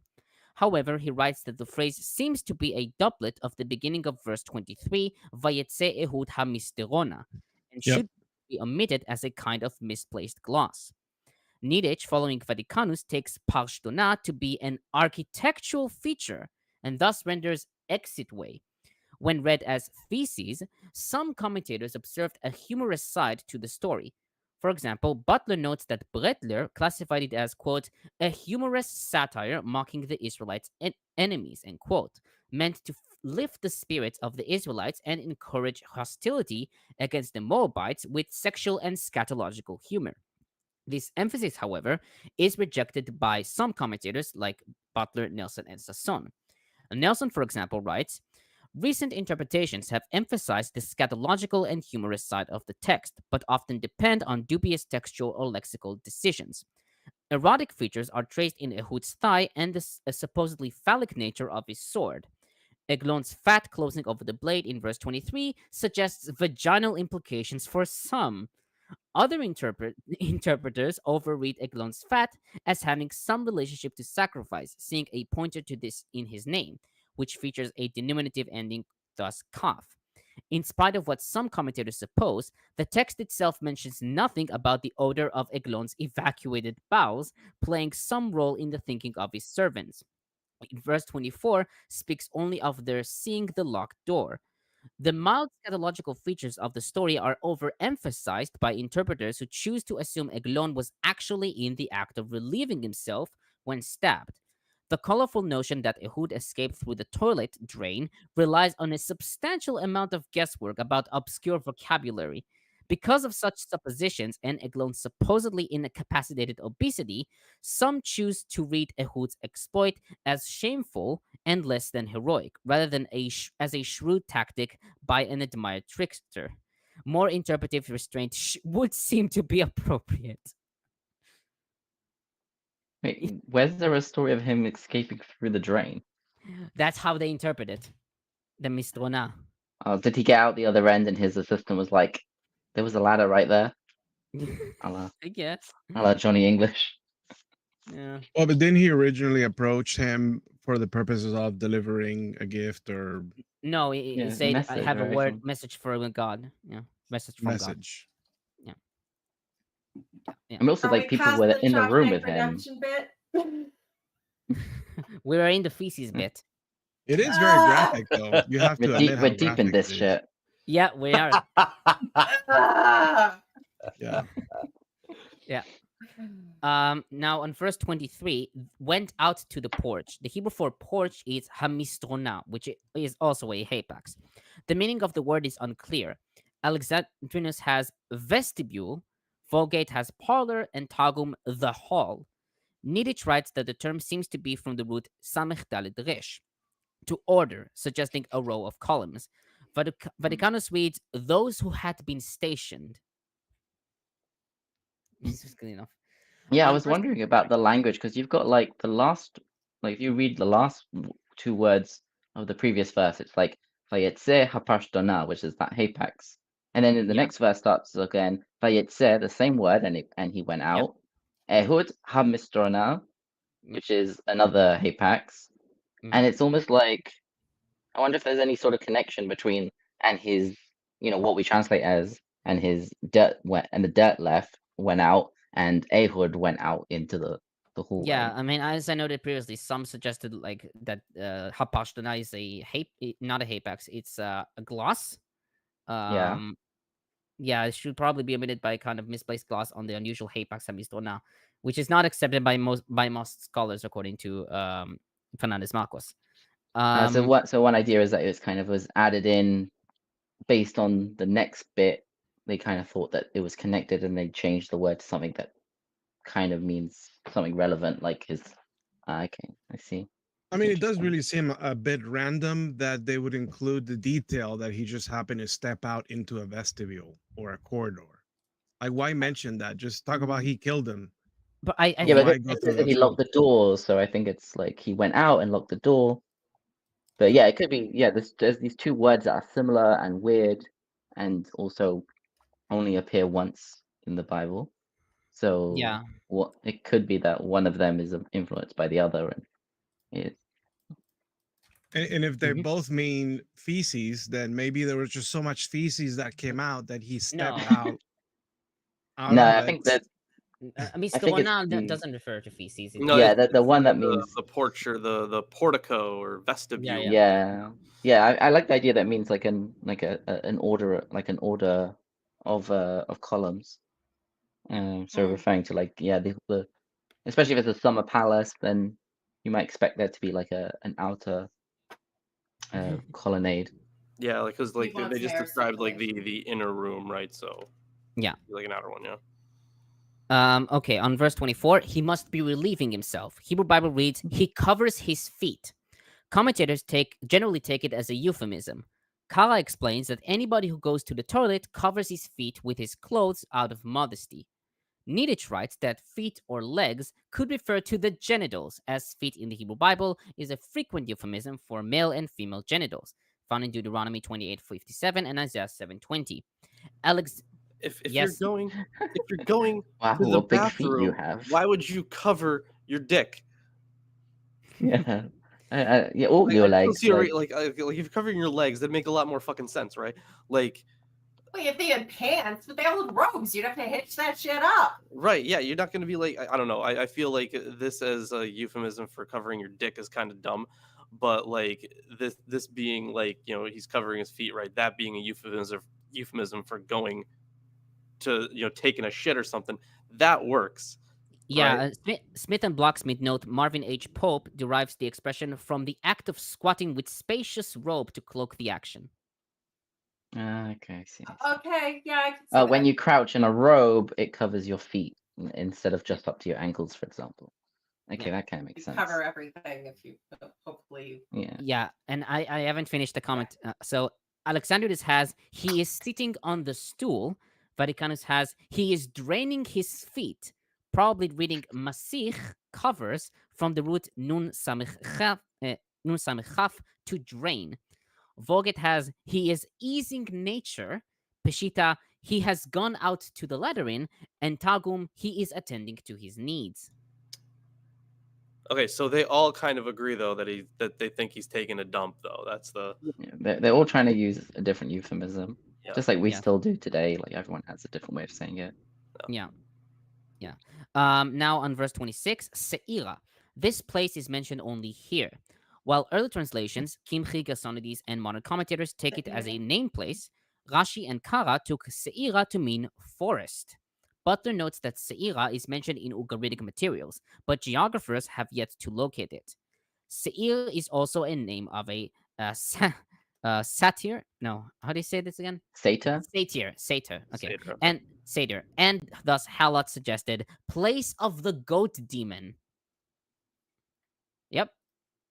Mhm. Now on Also a phallic image, by the way.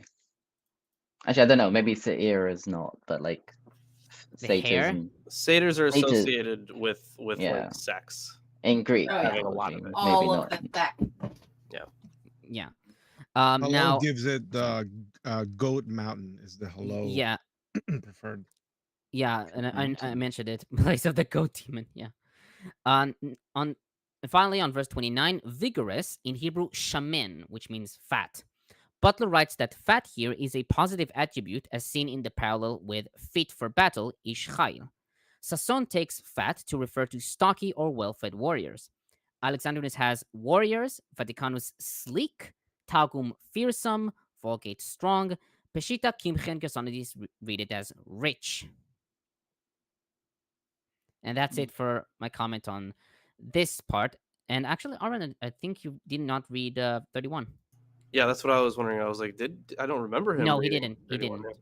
He didn't. That is strange because I looked at that too, and I thought, am I looking at the next chapter already? Yeah, don't No. worry. Yeah, There's a reason it's confusing. Yes. Okay. So after Ehud came Shamgar, son of Anath. I love that name, Shamgar, and Yep. who struck down 600 Philistines with an ox goad. He too saved Israel. An ox goad. Yeah. State-of-the-art That doesn't weaponry stick. these guys got. What happens if a guy with an ox goad goes up against another guy with a jawbone of an ass? Yeah. That Good, depends whose hair is longer. Obviously. Well, of course. Right, Uh, Tamara, is the name Shamgar like common at all? No. Or It doesn't seem to not be common, but like No. have you ever had anyone with that name? No. I don't think Interesting. so. I That's what I'm going to name my next kid. There is a Shamgar judge, but it's a surname. It's a famous Shamgar, Okay. but it's a surname, not a I first. guess he's such a minor character.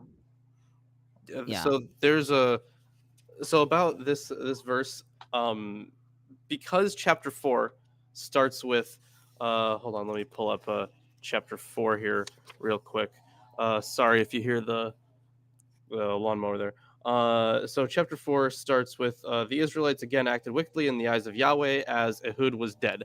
So it acts as if this verse 31 isn't even there, because it starts off with like, oh yeah, Ehud just died, by the way. So this verse is a later addition that's been accepted by like virtually everybody. It contains stuff that is also not exactly Deuteronomic, I guess. So it does not mention that Yahweh raised up this enemy as a result of Israel's sin, as we got with the other stories. And it doesn't. So it says that he saved them, right? But I'm not sure how close that is with like the word to Yosha. call someone like. Okay, so yeah, then so it's not like it doesn't seem etymologically related to savior, right? Which we get in like 3, 9, and 15. It is actually. Is It's it? the Well, same yeah, root. it's a It's the same verb, so root. Yeah. The- it- the he yo- saved. Oh, I just okay. No, I mean I don't. He too Yeah. saved. Yeah, it's Yeah. interesting. Okay. Yeah. Either way, yeah, this is still, because it's so out of place. This is a later edition, 100%.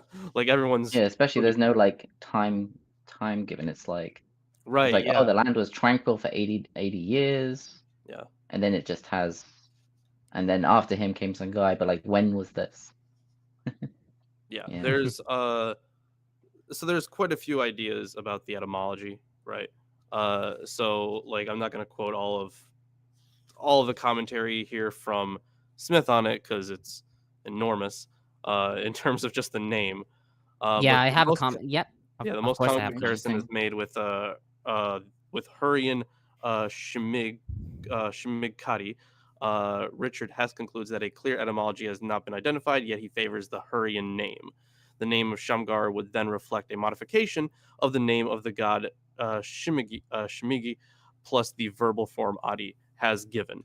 This Hurrian solar deity is also known in sources from Ugarit as I mean I don't know exactly on the pronunciation, but it's I don't know if it's Tamag or something like that. I don't know. Let me check on this. Yeah, providing Maybe he's like the Hurrian version of Samson, and like he just they kind of just stuck him in somewhere as a separate character. Tamag. Tamag. Okay, yeah. Ah. So there is yeah, there's a lot of ideas, but that seems to be the most popular one. And I mean, they even say that hey, it's got its own issues, but either way, yeah, there's quite a lot of proposals just for the etymology for that. I have one Okay, little note that might add to this.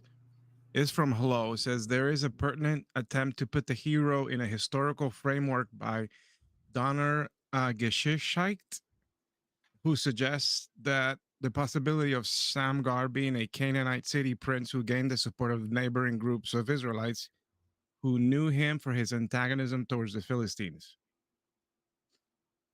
was interesting. But it does Okay. admit that it was added later too, which is interesting as well. Okay, so about Shamgar, this judge is described only here and in Judges 5:6. We do not know how many years he ruled over Israel, how he died, nor anything about God punishing and saving Israel. Josephus in Antiquities 5:43 wrote that he died in the first year of his reign. Sasson notes that Shamgar's name doesn't sound Semitic and notes some speculation regarding his name. Quote, no sooner were cuneiform archives read than the name of an Assyrian vassal, Sangara of Chalchemish, circa 900 BCE, seemed a fair parallel to Shamgar's. The foreign connection was deemed more plausible when the archives from Nuzi produced a flood of Hurrian names that seemed to bring the correspondence closer, most often through connection with the sun god Shimige, and so something like Shimige has given, Ari. This connection has found its place in the literature ever since, but there is also the position that Shamgar may well be a Semitic name. Van Selms is followed by Sogjin in proposing that Shamgar is crafted as a shafel, a causative of Magar, found in Hebrew as well as in Phoenician personal names. Danelius, however, proposes that for the name a hardly plausible concoction based on Egyptian shemeh, stranger, and Hebrew ger, resident alien, elements. McDaniel, whose work must be a lampoon of Semitic philology, reshapes the name into Sam plus Gal, allegedly the attacking assailant. I mean, there's also it said that he's the son of Anat. Right. Yeah. So yeah, Which is and I like have a comment Anat on is this as normally well. Oh yeah, but- go for it. Yeah. So, son of Anat. Abravanel proposed that this refers to Anatot, the city of priests mentioned in 133, 1 Kings 2:25, and Jeremiah 1:1. Commentators note that Anat is also the name of a Canaanite goddess of war. Butler, citing Matthews, writes that Ben Anath was a common name used by Chabiru mercenaries employed by Egyptians during the 12th century BCE. They took the name of the Canaanite goddess of war to mark both their ferocity and their membership in a military cadre. He also notes that Younger writes that the scholarly agreement is that Shamgar wasn't an Israelite. Nelson proposed that son of Anat was a professional title, with son of denoting a member of a military class or guild. This is supported from findings in Ugarit and Egyptian inscriptions, as well as 5 11th century arrowheads from Bethlehem with the inscription Servant of the Lioness and Servant of the Lioness bin Anat. So it's the League of Assassins? I don't know this. Sorry. Never mind. Sorry. Oh, and about the ox goat. Was it how is it? Ox goat. Yeah. So there are certain variations in the Septuagint and Vulgate. Wait, I'll get the comment by Smith and Bloch-Smith. I didn't include it because I didn't want to contribute too long. So the Septuagint, Vaticanus specifically, Vulgate, Peshitta, and Targum render plowshare. Old Latin reads besides the old men, while Alexandrinus renders as well as calves of cattle, followed by origin. See Bernie, blah blah. Bowling reconstructs milbad single-handedly, milvad, but before melmad, cattle prod, lost due to haplography. However, biblical Hebrew milvad does not bear quite this meaning, nor does Septuagint ektos. Yeah. I think, and Nelson writes, this would be a wooden shaft into which a metal point was set. Septuagint, which is in the Lucianic recension and a doublet in the Alexandrinus, reads a scrambled milvad apart from the cattle, perhaps thinking of spoil.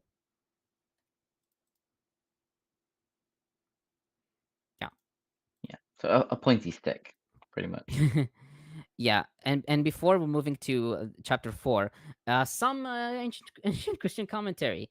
So, Origen writes that Ehud's slaying of Eglon symbolizes how the sword of the gospel destroys hedonistic philosophy. Oh, jeez. Yes. Sure, Jan. The Yeah, double-edged that's- sword of the gospel. That's where the connection is made. Yeah, but he just said Yeah. that in the story, the sword gets left inside the fat. So what does that mean? If the sword is And the produces gospel, a river of shit. So It seems- which it's stunningly accurate in reflection on Christian history of thought.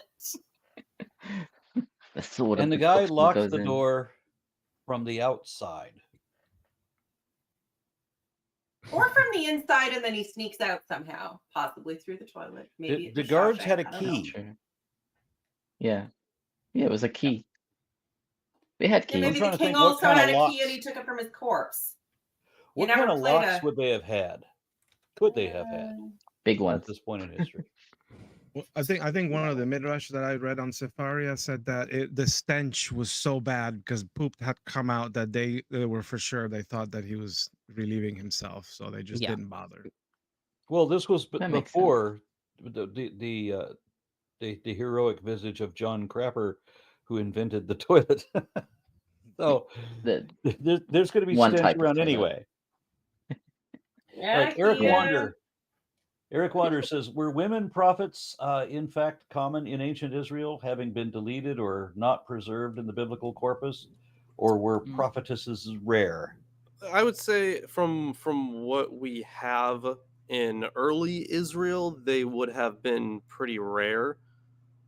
We do have like the Sibylline oracles, for example, but those come from a later period. Mhm. But that was also probably from a time where women at least had a bigger role in those religious ceremonies or religious rituals, I guess. And I feel like a lot of them would have been culled by the later push to henotheism and then monotheism, because it's more natural that you would have priestesses of Asherah, of the divine feminine, whatever.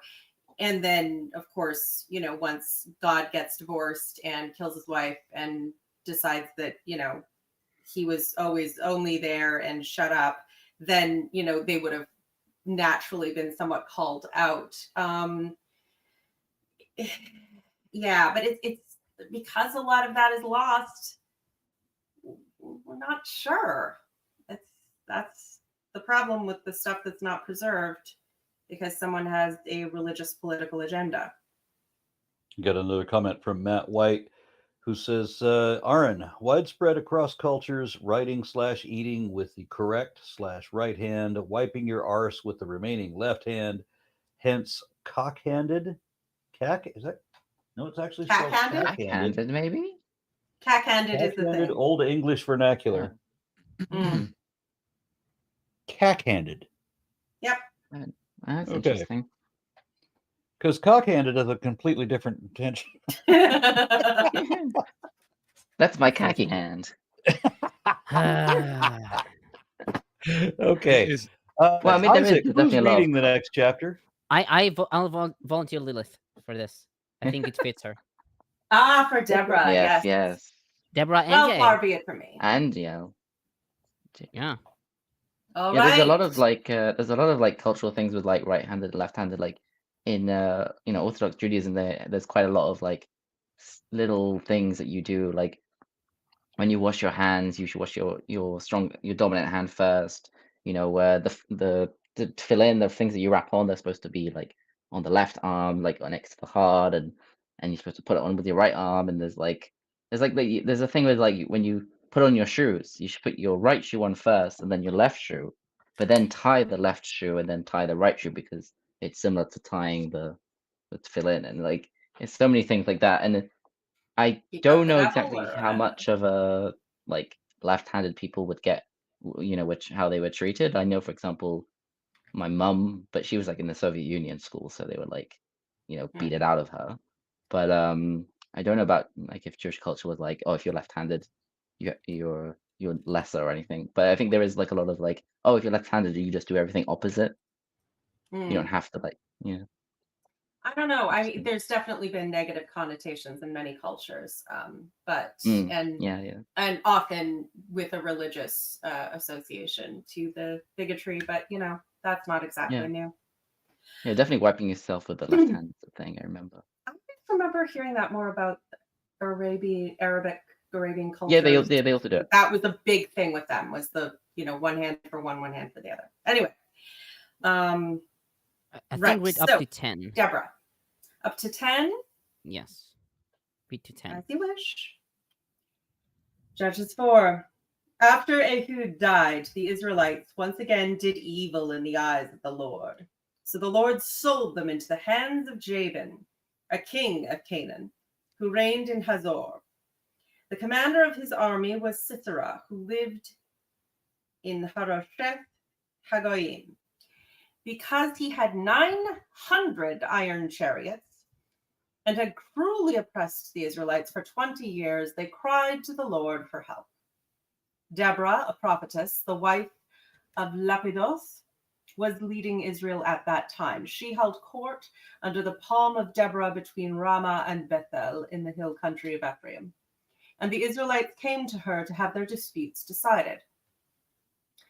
She sent for Barak, son of Abinoam, from Kadesh in Naphtali, and said to him, "The Lord, the God of Israel, commands you, go take with you 10,000 men of Naphtali and Zebulun, and lead the way to Mount Tabor. I will lure Sisera, the commander of Jabin's army, with his chariots and his troops, to the Kishon River, and give him into your hands." Barak said to her, "If you go with me, I will go, but if you don't go with me, I won't go." "Very well," Deborah said, "I will go with you, but because of the way you are going about this, the honor will not be yours, for the Lord will hand Sisera over to a woman." So Deborah went with Barak to Kadesh. When it says the way you are going about this, the meaning's a little uncertain there, but. Did you read verse 10? Oh, yeah. Okay, sorry. Including 10, where he summoned Zebulun and Naphtali. 10,000 men followed him, and Deborah also went with him. Yeah, so a few things on this one, right? So we get Jabin again, right? Listed here. Yeah, king of Canaan, who reigned in Hazor. So we got him before where he was just listed as king of Hazor, right? And this kind of speaks to the vagueness of identifications of the Canaanites as like a group. So and this has been studied by a lot of people. But then we get the references to the iron chariots again. And one of the things I found really interesting was, I will draw Sisera, the chief of the army of Jabin, his chariotry, and his forces to you at the Wadi Kishon, so at the Kishon River, and I will hand him over to you. There is a reason there might be like a few reasons this is important. So no, never mind. I have entirely gotten it mixed up with something else in my head. So never mind. Not as interesting as I thought. I was mixing up with Kidron, with the Kidron River, which would have been. Oh, yeah. So never mind. I was mixing that up. Okay. So I'll start my commentary. Okay. So on verse 1, Ehud was dead. We would have expected to read about Shamgal's death. Kimchi and Abavanel wrote that Shamgal did not prevent the Israelites to do evil in the eyes of the Lord. This clause is omitted from the Alexandrinus and the Lucianic recension of the Septuagint. Nelson writes that this indicates that the notice about Shamgal in 331 was not present before this verse in the Septuagint recension to Judges, but it was at 1631. Fernández-Marcos takes this omission as a facilitation of a stylistic difficulty.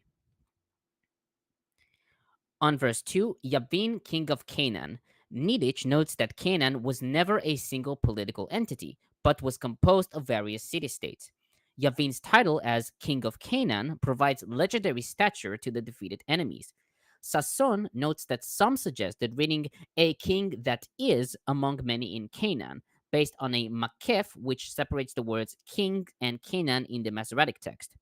He writes, however, that this is spacious and prefers to accept the notion that Yabin is being treated as the primary king in Canaan and that he actually ruled over Chatzor.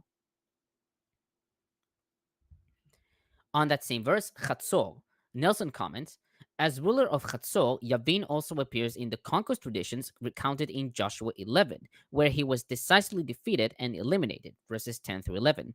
This raises the question of whether Joshua 11 and Judges 4 could actually be part of the same compositional process. Nevertheless, Chatzor, as an impressive site and major political center in the monarchy period, would invite the production of multiple heroic stories.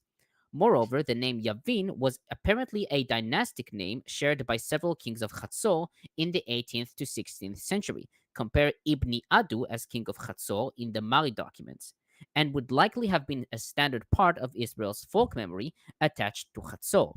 The compiler of Joshua and Judges, Deuteronomist historian, was simply willing to follow the sources at hand and include both stories.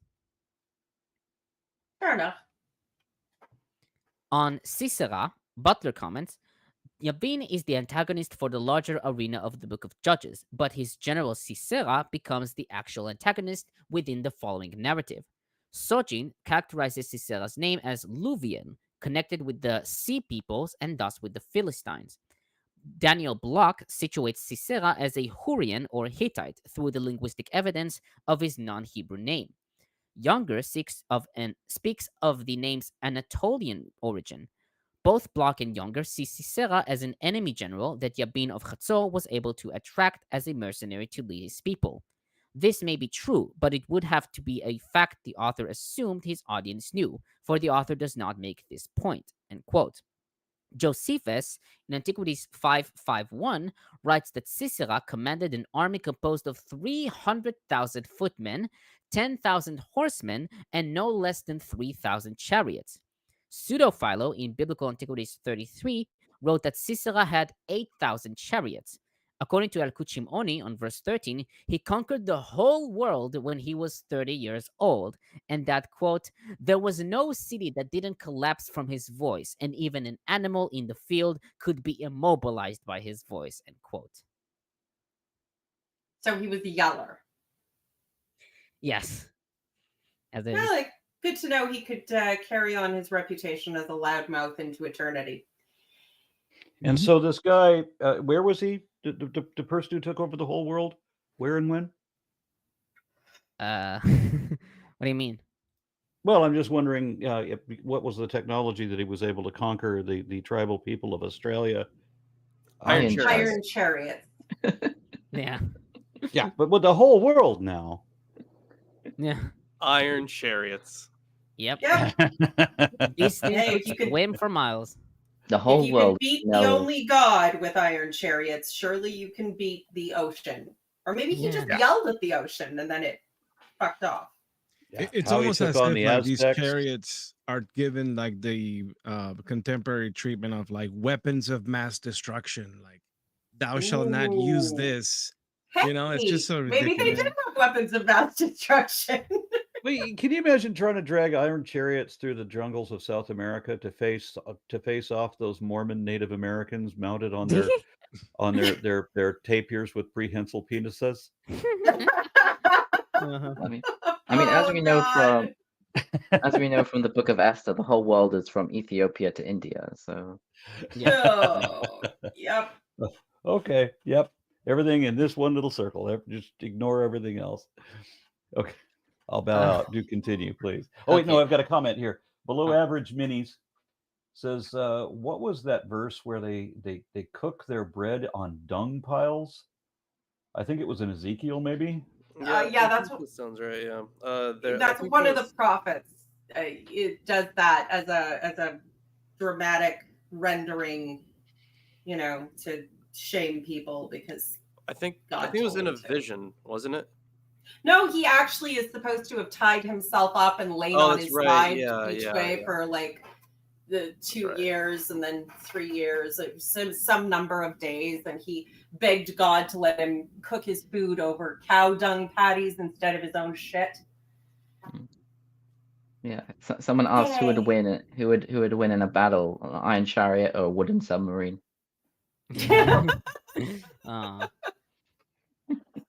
Okay, I'll continue. On that same verse, Charoshet HaGoyim, the name literally means the field of the nations or Goyim. Gersonides writes that it is called Field of the Nations because it was built with the help of people from many nations. And Sasson comments, in the literature, one finds many attempts to locate Charoshet HaGoyim in a fixed place with historic remains. But Charoshet HaGoyim need not be a settled town, but a bivouac or garrison area. Bivouac. Uses French bivouac. Bivouac, yeah. Bivouac. Bivouac. Yeah. Bivouac. Yeah. French. I think it's more of an American word, isn't it? Like it's only. I don't know. Let's not go down the pattern. Okay. Yeah. Our garrison area, explaining why it occurs only in this narrative. Greek versions translated it as Arisoth of the nations, and the Targum in the fort cities of the nations, implying a fortification built by a concert of powers. A possible connection to Khilbet el Harithie is not supported by the archaeology of the site, and it does not help to make an equation with El Amarna's Mukharashti, according to Bowling, since we have only vague notions where to locate that town. Aharoni is more forceful than others. Therefore, when suggesting that we look not for a town, but for a forested region. Reini likewise thinks of a region, quote, plantations of the Gentiles, end quote, equivalent to other names such as at HaTanakh by the waters of Megiddo in Judges 5:19 and the Galil Hagoim of Isaiah 8:23. Now on verse 4 about Deborah. Her name means bee, and it is also the name of Rebecca's nurse in Genesis 35:8. Sasson notes that many rabbinic comments connected her name to the insect with its reputation for relentlessness in Deuteronomy 144 and swarm attacks in Psalms 118:12, yet also for producing honey. Nelson, however, writes that her name, as well as the names of Barak, lightning, and Yael, ibex, plays no explicit role in the narrative development and were not considered unusual by the ancient reader. As for Deborah the character, Niditch writes, Deborah is a prophet, that is, one capable of mediating between God and human beings, and is perceived as having gifts of divination and charisma. She is a conduit to God, a vessel for divine communications of various kinds. It is this inspirited oracular gift that allows her to judge, quote unquote, leading on and off the battle. That she's female and therefore not expected to lead in a military context only enhances the impression of the judge as one raised by God, inspired and unusual beyond the workaday roles of men and women. Yeah, I guess the one note I have on that is that in the ancient Near East, the role of being a prophet or a prophetess was, well, it was open to both men and women, but it was also a position that you got hired for. This was like a profession. So like sometimes in the ancient world, you see prophets being chosen by lineage or descent, right? Like it was like a family thing. And other times people were just like, oh, hey, look at me, I'm a prophet.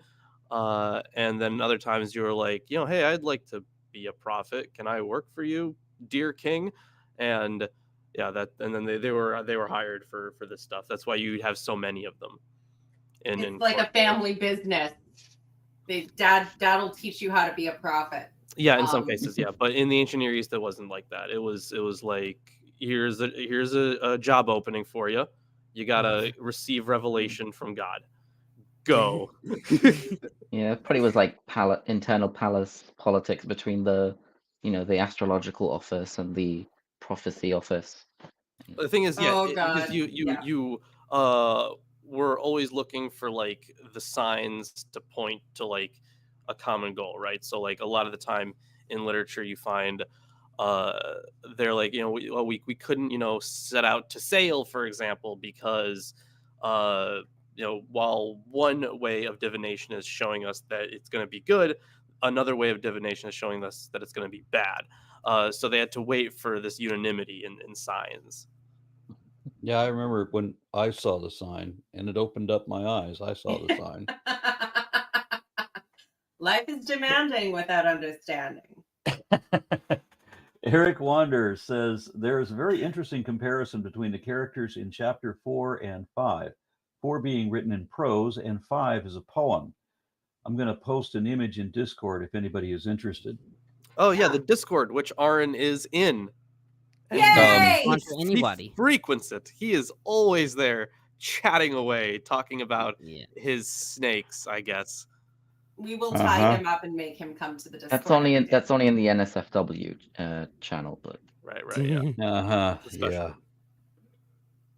Okay, so on wife of Lapidot, in verse 4, although this is usually taken to mean that Deborah was the wife of a man named Lapidoth by the early translations Butler and Nelson, Chazal in Talmud Megillah 14a wrote that she was called like that because she used to make wicks, ptilot, for the sanctuary. Kimchi and Gersonides wrote that Deborah was the wife of Barak, and he was called Lapidoth because the words Barak and Lapid are similar in meaning, flame. Abravanel, however, rejects this and writes that Lapidoth is an adjective, describing her actions as lively and swift, just as fire. Similarly, Niditch translates a woman of fire, basing upon the root meaning of the term Lapidoth with its fiery association, 7 verses 16 and 20. She writes that while the translation wife of Lapidoth is possible, it seems to miss the point concerning Deborah's charisma. Yeah, I kind of get that, right? Like if there's this connection with fire, right? Like calling her like a woman of fire or something like that, which would definitely be, because considering that, it says in the next section there, she herself was ruling Israel at the time, like, she's I don't know, outgoing and powerful, I guess. Although I forget who you said it was that said that fire could be described as lively. I like that is not one of the adjectives. Yeah, okay, yeah, that's not one of the adjectives I'd use to describe fire. It's one of those things that isn't alive, but it feels like it is. To describe a person, a fiery personality. I mean, let's face it. Yeah, fiery personality. I still wouldn't be like lively, right? Like female, you say something else. I don't know. I mean, at least me personally, I'd say. Like I get what you're saying. But I mean, the mention of charisma, female leaders in patriarchal societies have to pass a ridiculous number of charisma checks. Yeah, and definitely. Also so possibly wear a few heads on. Yeah. So. Kali has a necklace of skulls for a reason. Just say. Now on verse 5, palm of Deborah. In Hebrew, Tomel Dvorah. That's where my name comes from. Your name is Palm? Yes. Yeah. Okay, so you're named after tall grass. Good for you. After a date. I'm kidding. Palm isn't a grass. Yeah, it's the tree. You may want to hide during Palm Sunday, Tomer. I don't know what that is. Yeah, Palm you Sunday. You think someone's gonna pick him up and wave him around? Palm Sunday is like a Christian ripoff of Hoshana Rabbah. Yeah. Okay. They walk around with big clumps of shyness and say Hosanna. The festival of booths is when Jesus is said to have, ridden in on the extra special donkey that he totally didn't steal. And so they waved around their palms and he's special. So because Christianity is so original. Yep. Okay, so the festival of what? Booths. Booths. They would make palm booths. Booths. Oh, okay, I completely misheard that. Oh, they're not necessarily. They're not necessarily the booths were made of palms. The roof had to be made from some sort of plant material, but like I think laurel was more common. And okay. I don't know. Not sure. Okay, so I'll continue. The word tomer refers to a palm tree, but can also refer to a post, as in Jeremiah 10:5. Amit notes that some connect this tree with Alon Bachut, the place where Deborah, Rebecca's nurse, was buried. However, there is no evidence for that, and geographically these two places are not close. According to Talmud Megillah 14a, she was sitting outside to avoid being alone together with a man, since men came before her for judgment. Yeah. Targum Instead of adds. Men inviting usually them come into her before her. house. Say men usually come before her. Yeah. And Tomer's name indicates he wants a woman sitting under him. I won't respond. So the Yeah, it's Targum, interesting. It seems like it's like the she sat by the palm of Deborah. It's almost like if it's named after her, then it'd be kind of funny to say like, she sat by the palm of Deborah instead of saying she sat by some palm, which is now, today we call the palm of Deborah after her or something like that. But whatever. And the Targum adds more information to indicate her wealth. Quote, and she was dwelling in her city at the crowns of Deborah, supporting herself from what was hers. She had palm trees in Jericho, gardens in Ramah, olive trees producing oil in the plain, troughs in Bethel, white dust in the hill country of the king. Yeah. Yeah, and like white fields could either mean like wheat, but it could also mean what was the other interpretation? Well, I guess Oh, snow like is out. porcelain, like sand or something like that to make porcelain. Now about verse 6, Barak son of Avinoam. Barak in Hebrew means lightning. As noted previously, this led some commentators to conclude that Barak was Lapidoth, since both words have the meaning of fire, and thus he was Deborah's husband. Sasson notes that the same Barak is known in antiquity, like Hamilcar Barca, who was Hannibal's father, but the name Abinoam does not appear elsewhere, which is surprising given that Abi, my father, is a common first position element. Smith and Bloch-Smith note that the name Abinoam appears 4 times in the Samaria Ostraca and may suggest benefit provided by Barak's family god. As for the name Barak, they write that it evokes his military role in the story, as Barak is used to describe a sword, Deuteronomy 32:41, spear in Nehemiah 2:3 and Habakkuk 3:11, and arrowhead in Job 20:25. Thus, Barak himself serves as a flashing weapon.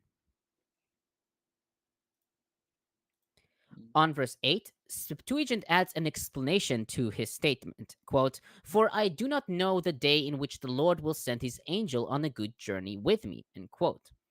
Fernández-Marcos notes Bartholomew's opinion that Septuagint is probably a midrashic amplification taken from verse 14, as rendered by Targum, where Yahweh is replaced with the angel of Yahweh, and 523. He also notes that many commentators like Budd, Moore, and Burney see this clause as an attempt to justify the refusal of Barak regarding the charismatic Deborah's request. Nelson, however, writes that the Hebrew original behind this plus seems to have been, the angel of Yahweh will prosper me. On verse 9, the Lord will deliver Sisera into the hands of a woman. While this probably refers to Yael, Kimchi and Gersonides wrote that this refers to Deborah because the miracle is attributed to her. Amit writes that the reader is convinced that this refers to Deborah, but only when he reaches the end of the book, he'll know this refers to Yael. Butler notes that some commentators saw elements of shame with this statement. For example, Mieke Bal writes, 2 women, characters portrayed in a man's discourse, are capable of assuming their function in this discourse so distinctly biased by the masculine code. Honor, equivalent to existence itself, is from the masculine perspective threatened by women, end quote. Gail Yee defines a shame syndrome, quote unquote, in terms of a warrior queen, quote unquote, who functions primarily to shame the weaker males who surrounded her, end quote. And that, quote, the shaming by a woman is only effective if war is defined solely as a male activity.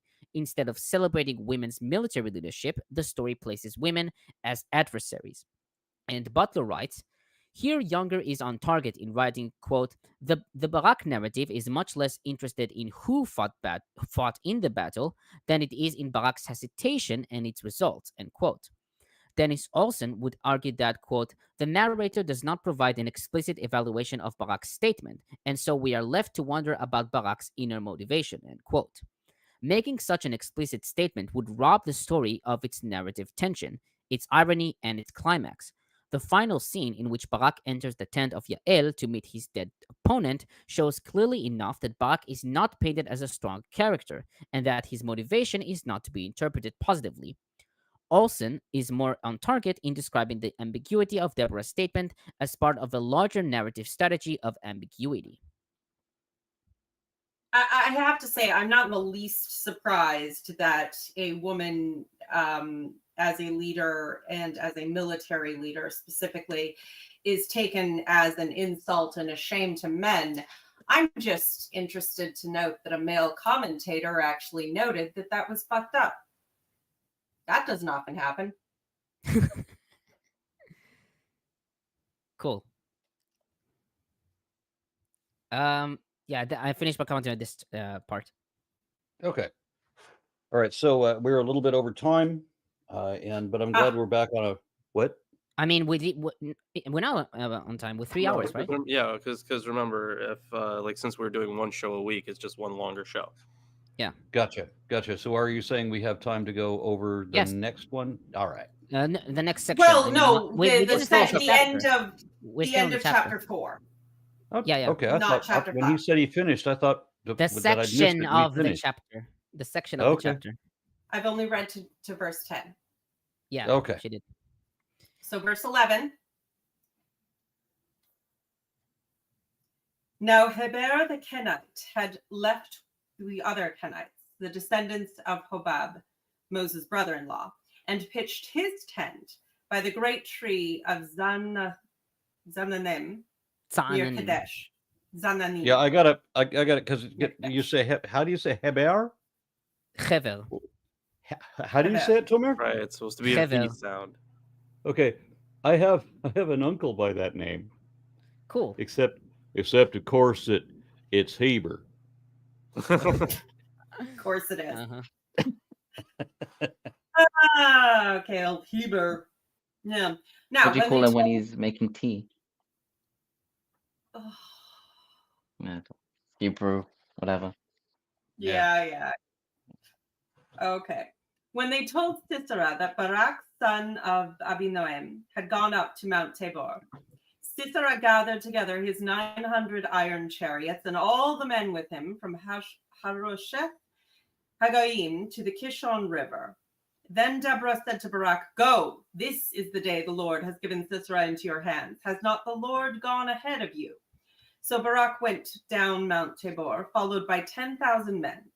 At Barak's advance, the Lord routed Sisera and all his chariots and army by the sword, and Sisera abandoned his chariot and fled on foot.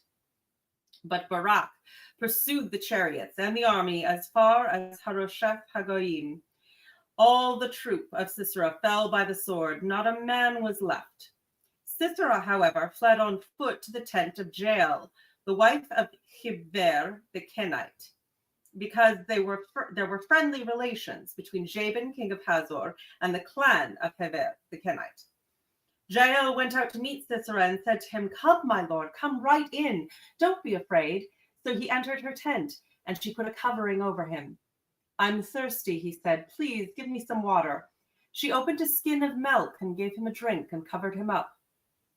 "Stand in the doorway of the tent," he told her. "If someone comes by and asks you, 'Is anyone here?' say no."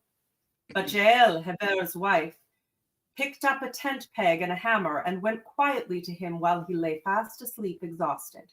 She drove the peg through his temple into the ground, and he died. Barak came by in pursuit of Sisera, and Jael went out to meet him. "Come," she said, "I will show you the man you are looking for." So he went in with her, and there lay Sisera with the tent peg through his temple, dead. On that day, God subdued Jabin, the Canaanite king, before the Israelites. And the hand of the Israelites grew stronger and stronger against Jabin, the Canaanite king, until they destroyed him. Yeah, I got a little confused in there because I thought it was Heber that went to jail, and I was thinking, well, that's beginning to sound familiar. Sorry. Yeah, in Hebrew it's Yael. Well, Yael. Yael. Well, whoever, she's badass and spiked a man. Although, yeah.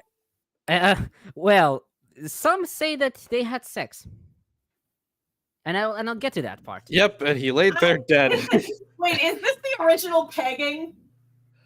Yeah, might be. Well, It is a tent peg. He Yeah. was on the receiving end. Well, there is a comment by Niditch which I absolutely like. both like He also asked for I- water. He asked for water and she gave him milk. So yes, yeah. make of that as you wish. Yes, I mean there is something interesting there as well. I will Yeah. note that. But I wanted to say that Niditch has a comment which I just one of the best things I've read from any commentator, I think, modern ones at least. Okay, so I'll start on verse 11. Hever the Kenite had left the other Kenites. The Hebrew Bible reads, "And Hever the Kenite departed from Cain." As noted by Smith et al., or Smith and Bloch-Smith, Cain is the eponymous ancestor of the Canaanites, according to Numbers 24, verses 21 to 22. Early translations vary regarding this phrase. Alexandrinus has, "and the fellows of the Kenite had separated from the sons of Chobav." Vulgate has, "Heber the Kenite had some time before departing from the rest of the Kenites." Targum has, "Heber the Shalmite had separated from the Shalmites." Fernández-Marcos writes that the reading of Alexandrinus takes Hever to be the tribal association of and Cain its location. Vitus Latina has, "and the friends of Kina or Sina were kings from the sons of Joab," end quote. Peshitta and most commentators follow the Masoretic text. Yeah, it's a bit odd, let's say. Yeah, so they put the sentence like earlier on as well. It's like, oh, and Heber decided to leave his clan and go to some random place which happened to be on the way that Sisera decided to run away. But they could have put it later. They didn't have to like add it where they added it. Yeah, I mean, if it was any longer, you could call it foreshadowing, but it's like 3 paragraphs ahead. So, Now on verse 14, "Has not the Lord gone ahead of you?" In order to avoid the anthropomorphism, Targum reads, "Is not the angel of the Lord going forth to ensure success before you?" Amit writes that to go ahead, in Hebrew yatsa lifnei, means to lead, and in context of war refers to military leadership. Sasson writes that the statement is that of divine action already taken. Barak learns that God is already winning the battle, for ahead of you, lefanecha, implies that heaven is in the vanguard, a motif which occurs readily in ancient Near Eastern literature. On verse 15, "The Lord routed Sisera." The word translated to routed is yaham, yahom, from the root hey mem mem, to make a noise or panic. God similarly panics, quote unquote, the enemy in Exodus 14:24, Joshua 10:10, and 1 Samuel 7:10, etc. Kara explains that this is done by sound, i.e., God thunders from the heavens, which results in panic, causing them to press and stab each other.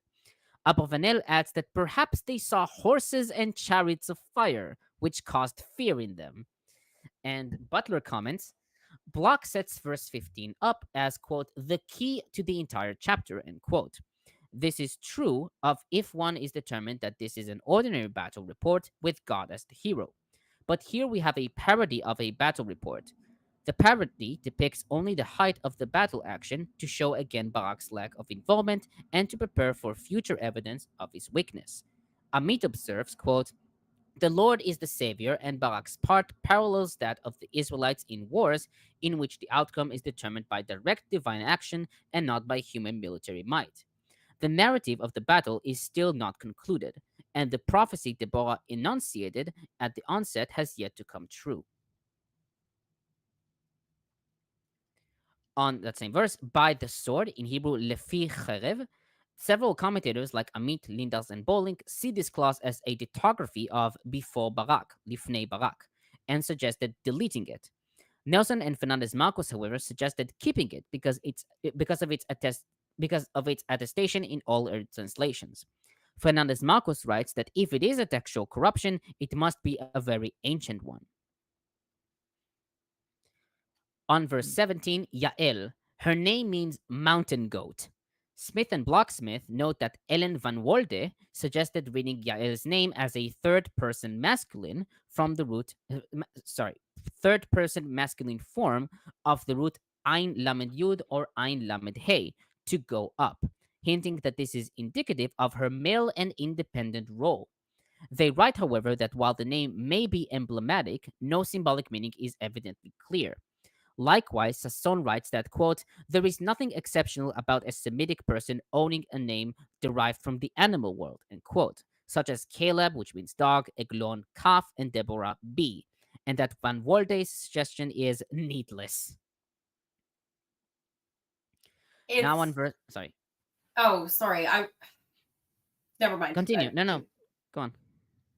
No, I was just I was meditating briefly on the role of Deborah and Jill and the tent peg and everything. This story in sort of the Christianity I grew up in, because a lot of evangelical Christianity is perfectly happy to refuse women any sort of power or autonomy or agency or leadership role outside of sort of like this, secondary assistant role. But every time women would get annoyed and, they'd have to sort of pretend that they were totally about women's rights and equality, they would go over this story and how the women were totally badass. So you see, we're not sexist at all because, this story exists and we're all about it. And then they'd go right back to denying us any kind of leadership roles, autonomy, or, or saying we couldn't be elders or deacons, or maybe we could be deacons but not elders, and we certainly couldn't be the head pastor, but maybe the assistant pastor. I don't know. It's Now on verse 18, she covered him with a blanket. Hebrew for blanket is smicha, which is a hapax. The usual reading of this word, is blanket, rug, or coat. Alexandrinus has skin curtain, interestingly enough. Rabbi Lakish in Leviticus Rabbah 23:10 interprets smicha to mean my name, Shmi, is here, ko, i.e., my name attests in her regard. My name attests in her regard that the wicked one did not touch her. And Rabbi Yochanan, however, in Talmud Nazir 23b, wrote that Yael had engaged in 7 acts of sexual intercourse with Sisera. Yeah. During which she covered him with her skin curtains. And fed him her milk and then thanked him.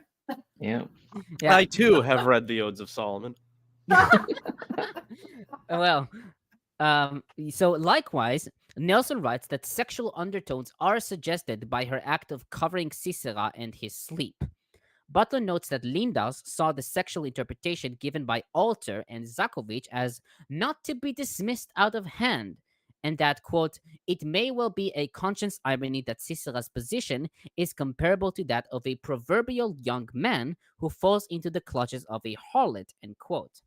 And he further writes, I must in the end agree with Lindaus that, quote, the sexual details are mere suggestions, weaving a secondary theme into the narrative, end quote. Farewell and Gunn put it another way, quote, while Yael is neither literally mother nor lover to Sisera, this scene is filled with maternal and sexual imagery, end quote. They may well overfill the scene with some of the searches for such imagery, especially those based on new definitions of Hebrew vocabulary. Using her ritualistic perspective, Bal probably goes too far in thinking that, quote, Sisera gets more than he asks for. Yael forces on Sisera the superposition of one ritual upon another. The request for love receives as its response the gift of love, but a different kind of love.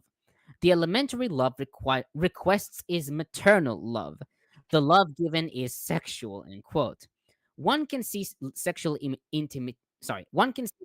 intimations here without having to find actual sexual acts described or even hinted at. Indeed, Olson sees Sisera being, quote, turned into a little child, tucked into bed for the night, and hiding from any monsters who might threaten him. His masculinity has been reduced to that of an infant. Just before he got his head nailed to the floor. It's giving Game of Thrones. Yeah, I mean, I have to say the milk. At least I could see that more in a maternal vibe. That you'd expect the wine to be more sexual and the milk to be more, oh, poor baby, go to sleepy, bye. But yeah, the other stuff definitely does not get that vibe. Well, about the milk. Now, Rashi, Kimchi, and Gersonides write that milk has a soporific effect on the tired. Sasson notes that milk was not generally drunk by the people of the ancient Near East, but we find Egyptian documents in which milk was devotionally offered to the gods. He also notes that kings symbolically drank milk from the breasts of gods, a very common motif in the ancient world. In fact, Talmud Nida 55b suggests that Sisera was breastfed. That's pretty funny. No, I mean, I think the hospitality angle is probably where it's at, but and then like the whole, like, I like the whole motherhood kind of like, like Yeah. I'm just gonna tuck you into bed before I kill you kind of thing. I do like that angle. But also funny, the word for image that was used in Egypt to describe a pharaoh, calling them like an image of God is a tit. So there you go. So some commentators note that motherhood Weapons motif of mass described- destruction. So again, some I commentators mean, note Egypt the- is known sorry. for its giant depictions of gods. Let Tomer speak. Sorry. Okay, some commentators note the motherhood motifs described here. For example, Niditch, citing Alter, writes that Yael is acting like a solicitous mother, and Butler notes that Baal contends that what Yael offers him are the basic attributes of maternity: protection, rest, and milk. I mean, it's kind of true. Okay. Well, Now and yeah. she, it's the subversion of the idiom, to give all the love and care, the very feminine, and then I'm gonna fucking peg you to the ground. Yeah. Yeah. Also, there's it seems like in these first few chapters, there's a lot of false senses of security. Fair point. Fair point. Yeah. Now here I'm just assuming things perhaps, but it would seem like these epithets are something that would have been said perhaps of Asherah, right? I mean, I wonder if there's a bit of contrast there with the prophetess and probably, but probably not exclusively Asherah. sure, So, sure. But given that she was mentioned earlier, but human mothers can also be mothers. Sure. But you're going to find reflections of the ideas of the divine feminine in a story where you're talking about the feminine role being subverted, used, and then sort of uno reverse on the masculine. And yeah. So it's definitely, you're definitely going to find. Anyone seen the little Asherah figurines with like a bunch of boobs? It's like nothing but boobs. Again, I think so. Booths. Boobs. Yeah. Like multi-breasted goddesses. Okay. It's Oh my God! It's like boobs. a red dwarf. Yeah. Gonna need a lot of holy spirits to milk those. Oh. All right, I'm going to Okay. read a couple more comments. Eric Wander gifted one You read that on one? membership. No, What? I thought you Yeah. read. I thought you referred to the last one, but there was Okay. another by below average. Yeah, below average. Yeah, that was the one I was about to read. Below average mini says, for RN, any tips for a newbie debater on how to improve at debating on the street?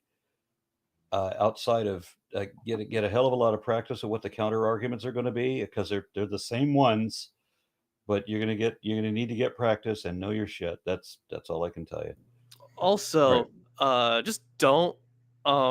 It's better for your mental health. But here's the thing. Yeah, just read a lot. Just just know a lot of things. That's all you can actually say. Like read some philosophy stuff, read some science stuff, read some history stuff. But make sure that you're pulling from good sources. If you're doing it in Alabama, it might be better for your health. Period. Not to. Just. Yeah, fair enough. I would say when it comes to certain aspects of religion and definitely sort of simple-minded creationist fundamentalist type stuff, that they've had no new arguments for 100 years. They occasionally will dress up an old argument new, but it's not new. I would say though, don't waste your time chasing all their lies around. ask questions to pull out the inherent absurdity of what they're saying. Because if you chase their lies around, you're just going to be forever, and it's Sisyphus. It's fucking emptying the ocean with a sieve. It's never going to run out. Also, There's no end to bullshit. Sorry. And if you want to learn, remember that. Oh, go ahead. Sorry, go ahead, Peter. Well, I said if you want to learn how to ask questions, follow Anthony Magnabusco. He's a star in doing stuff like that. Yeah, epistemology. And That's what you get when you tease me every time, Lawrence. I'm just going to interrupt you. Lawrence understands me finally. Yeah, that's fair. So I think that one of the things that kind of took a few years to learn was that almost every single argument they will use falls into one of two categories, one of two fallacies: special pleading or argument from ignorance. It all boils down to one of those two, and you rarely find an argument that doesn't.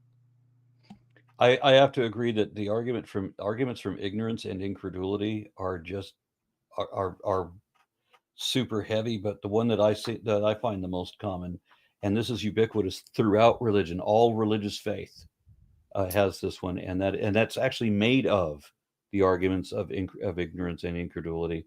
It's the question begging fallacy of circular reasoning, where you assume your conclusion at the onset. Mm-hmm. Yeah, it's fair enough. And I have literally responded to people who tried to argument from ignorance with whatever it was they didn't understand. I have literally just turned and asked them, why does the fact that you don't understand science count as evidence for magic? Yep. And that, like, I just right to it. And they're like, Yep. Okay. There is also one comment left. Okay. And so I'm not seeing it. Eric Wonder? Yeah, the gifted one RN Raw membership. Yeah. That's the one I read. Oh, okay. I thought you didn't say it. Okay. Yeah. So, verse 20, stand in the doorway of the tent. Hebrew for stand is amod, which is masculine. Targum changes the gender, kumi, but Peshitta maintains the masculine form. Rashi reads, be quick like a man.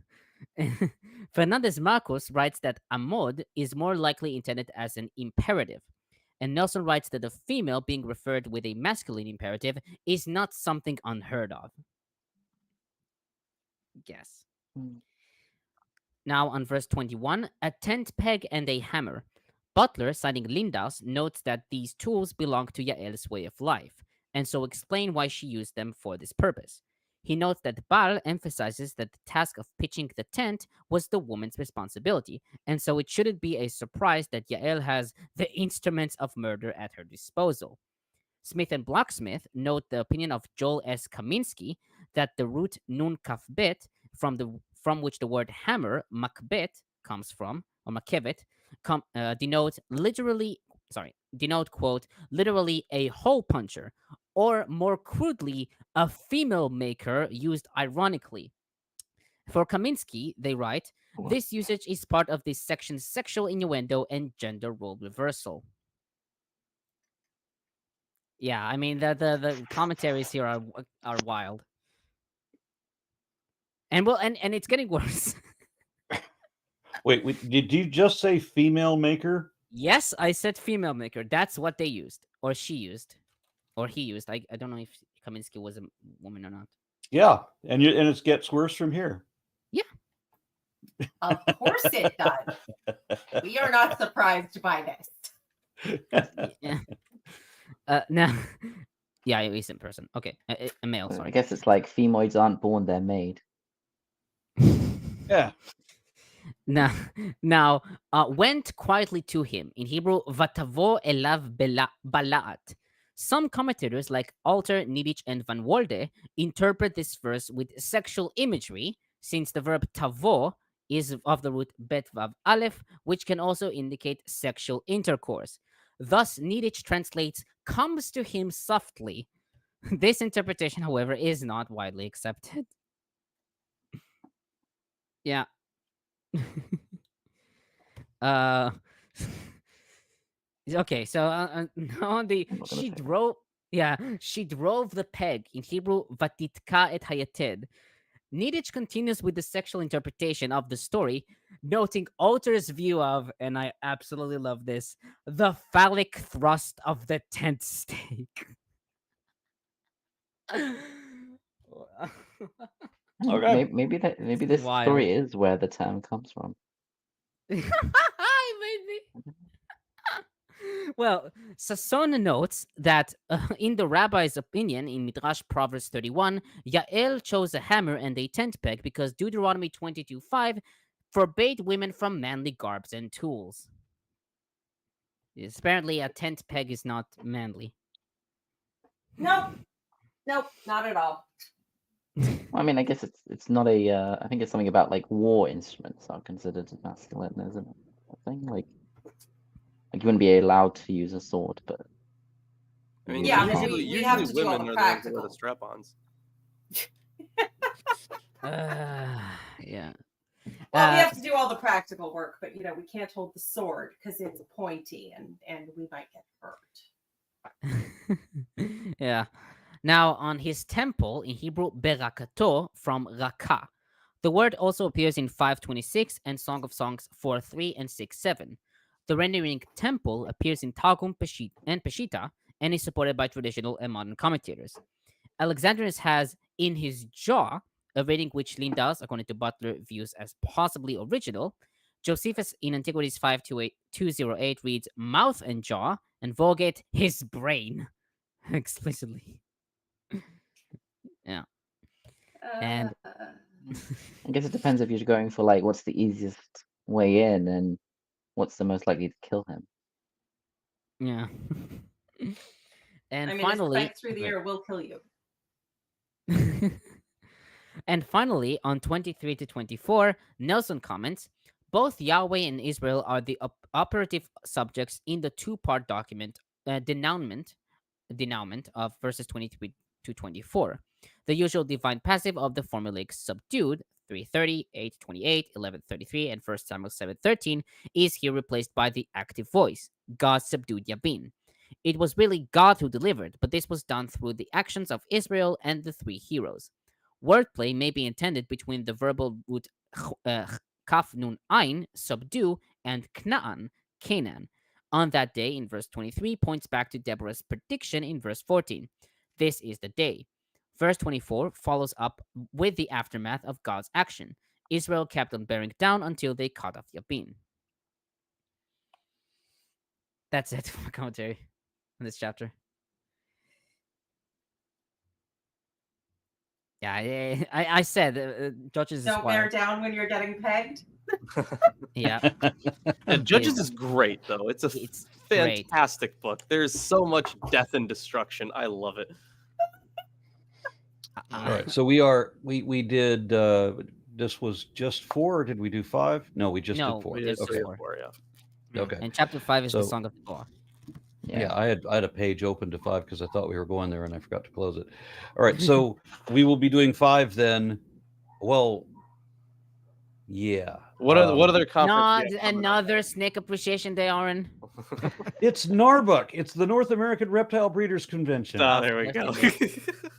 So on Tuesday, I guess. Seriously, can we do Aw. Tuesday? Yes. Thank you. Thank you so We much. did half of 3 Arn. and 4. But Wait, yeah, wait, did that's 3 right. as That's well. right. We did- That's right. I can't do Tuesday. Never mind. Oh no. Yeah. Then Wednesday. that's how we do it. dishonor on your cow. Is Yeah. there another day? Or There are actually Wednesday? 7. There are actually 7 in a week, Tomir. At least yeah, but I Here. mean, I got- an available day like Wednesday. I can. I got 2 shows today, two shows today, 2 shows tomorrow, 2 shows Monday. It looks like 2 shows Tuesday. No, one show Tuesday, but this would have made it 2 shows on Tuesday. We can do next Tuesday Yes, Mm. to make up for the previous Saturday. yes, Yeah. please. Okay. Yep, All right. fine with me. That works better Oh from a no. I'm having spacing. withdrawal. I having withdrawal symptoms again. Right. So it would have to be then instead of next week, it would be the week 16th. after, right? And it would. Okay, 16th. so then it'd be that Tuesday and then that Saturday. Okay, So- and that will be Judges. Yeah. 5. So it would be the 16th and the 20th, Yes. right? Okay. Hey, you have to work twice as hard next week, Orns. That's what that means. Yeah. No, I yeah. I mean, I need I to already pack have everything commentary into next prepared. week. I already have commentary prepared, so I don't mind. Right, let's- Outstanding. No, I mean, well, I think like I don't want to like fall behind on like school stuff. All right. Thank you all so much. We'll see you on Tuesday. What was it, the 16th? Yeah, 16th. Yes. Thank you much. See you then. Bye bye, everybody. Join the Discord.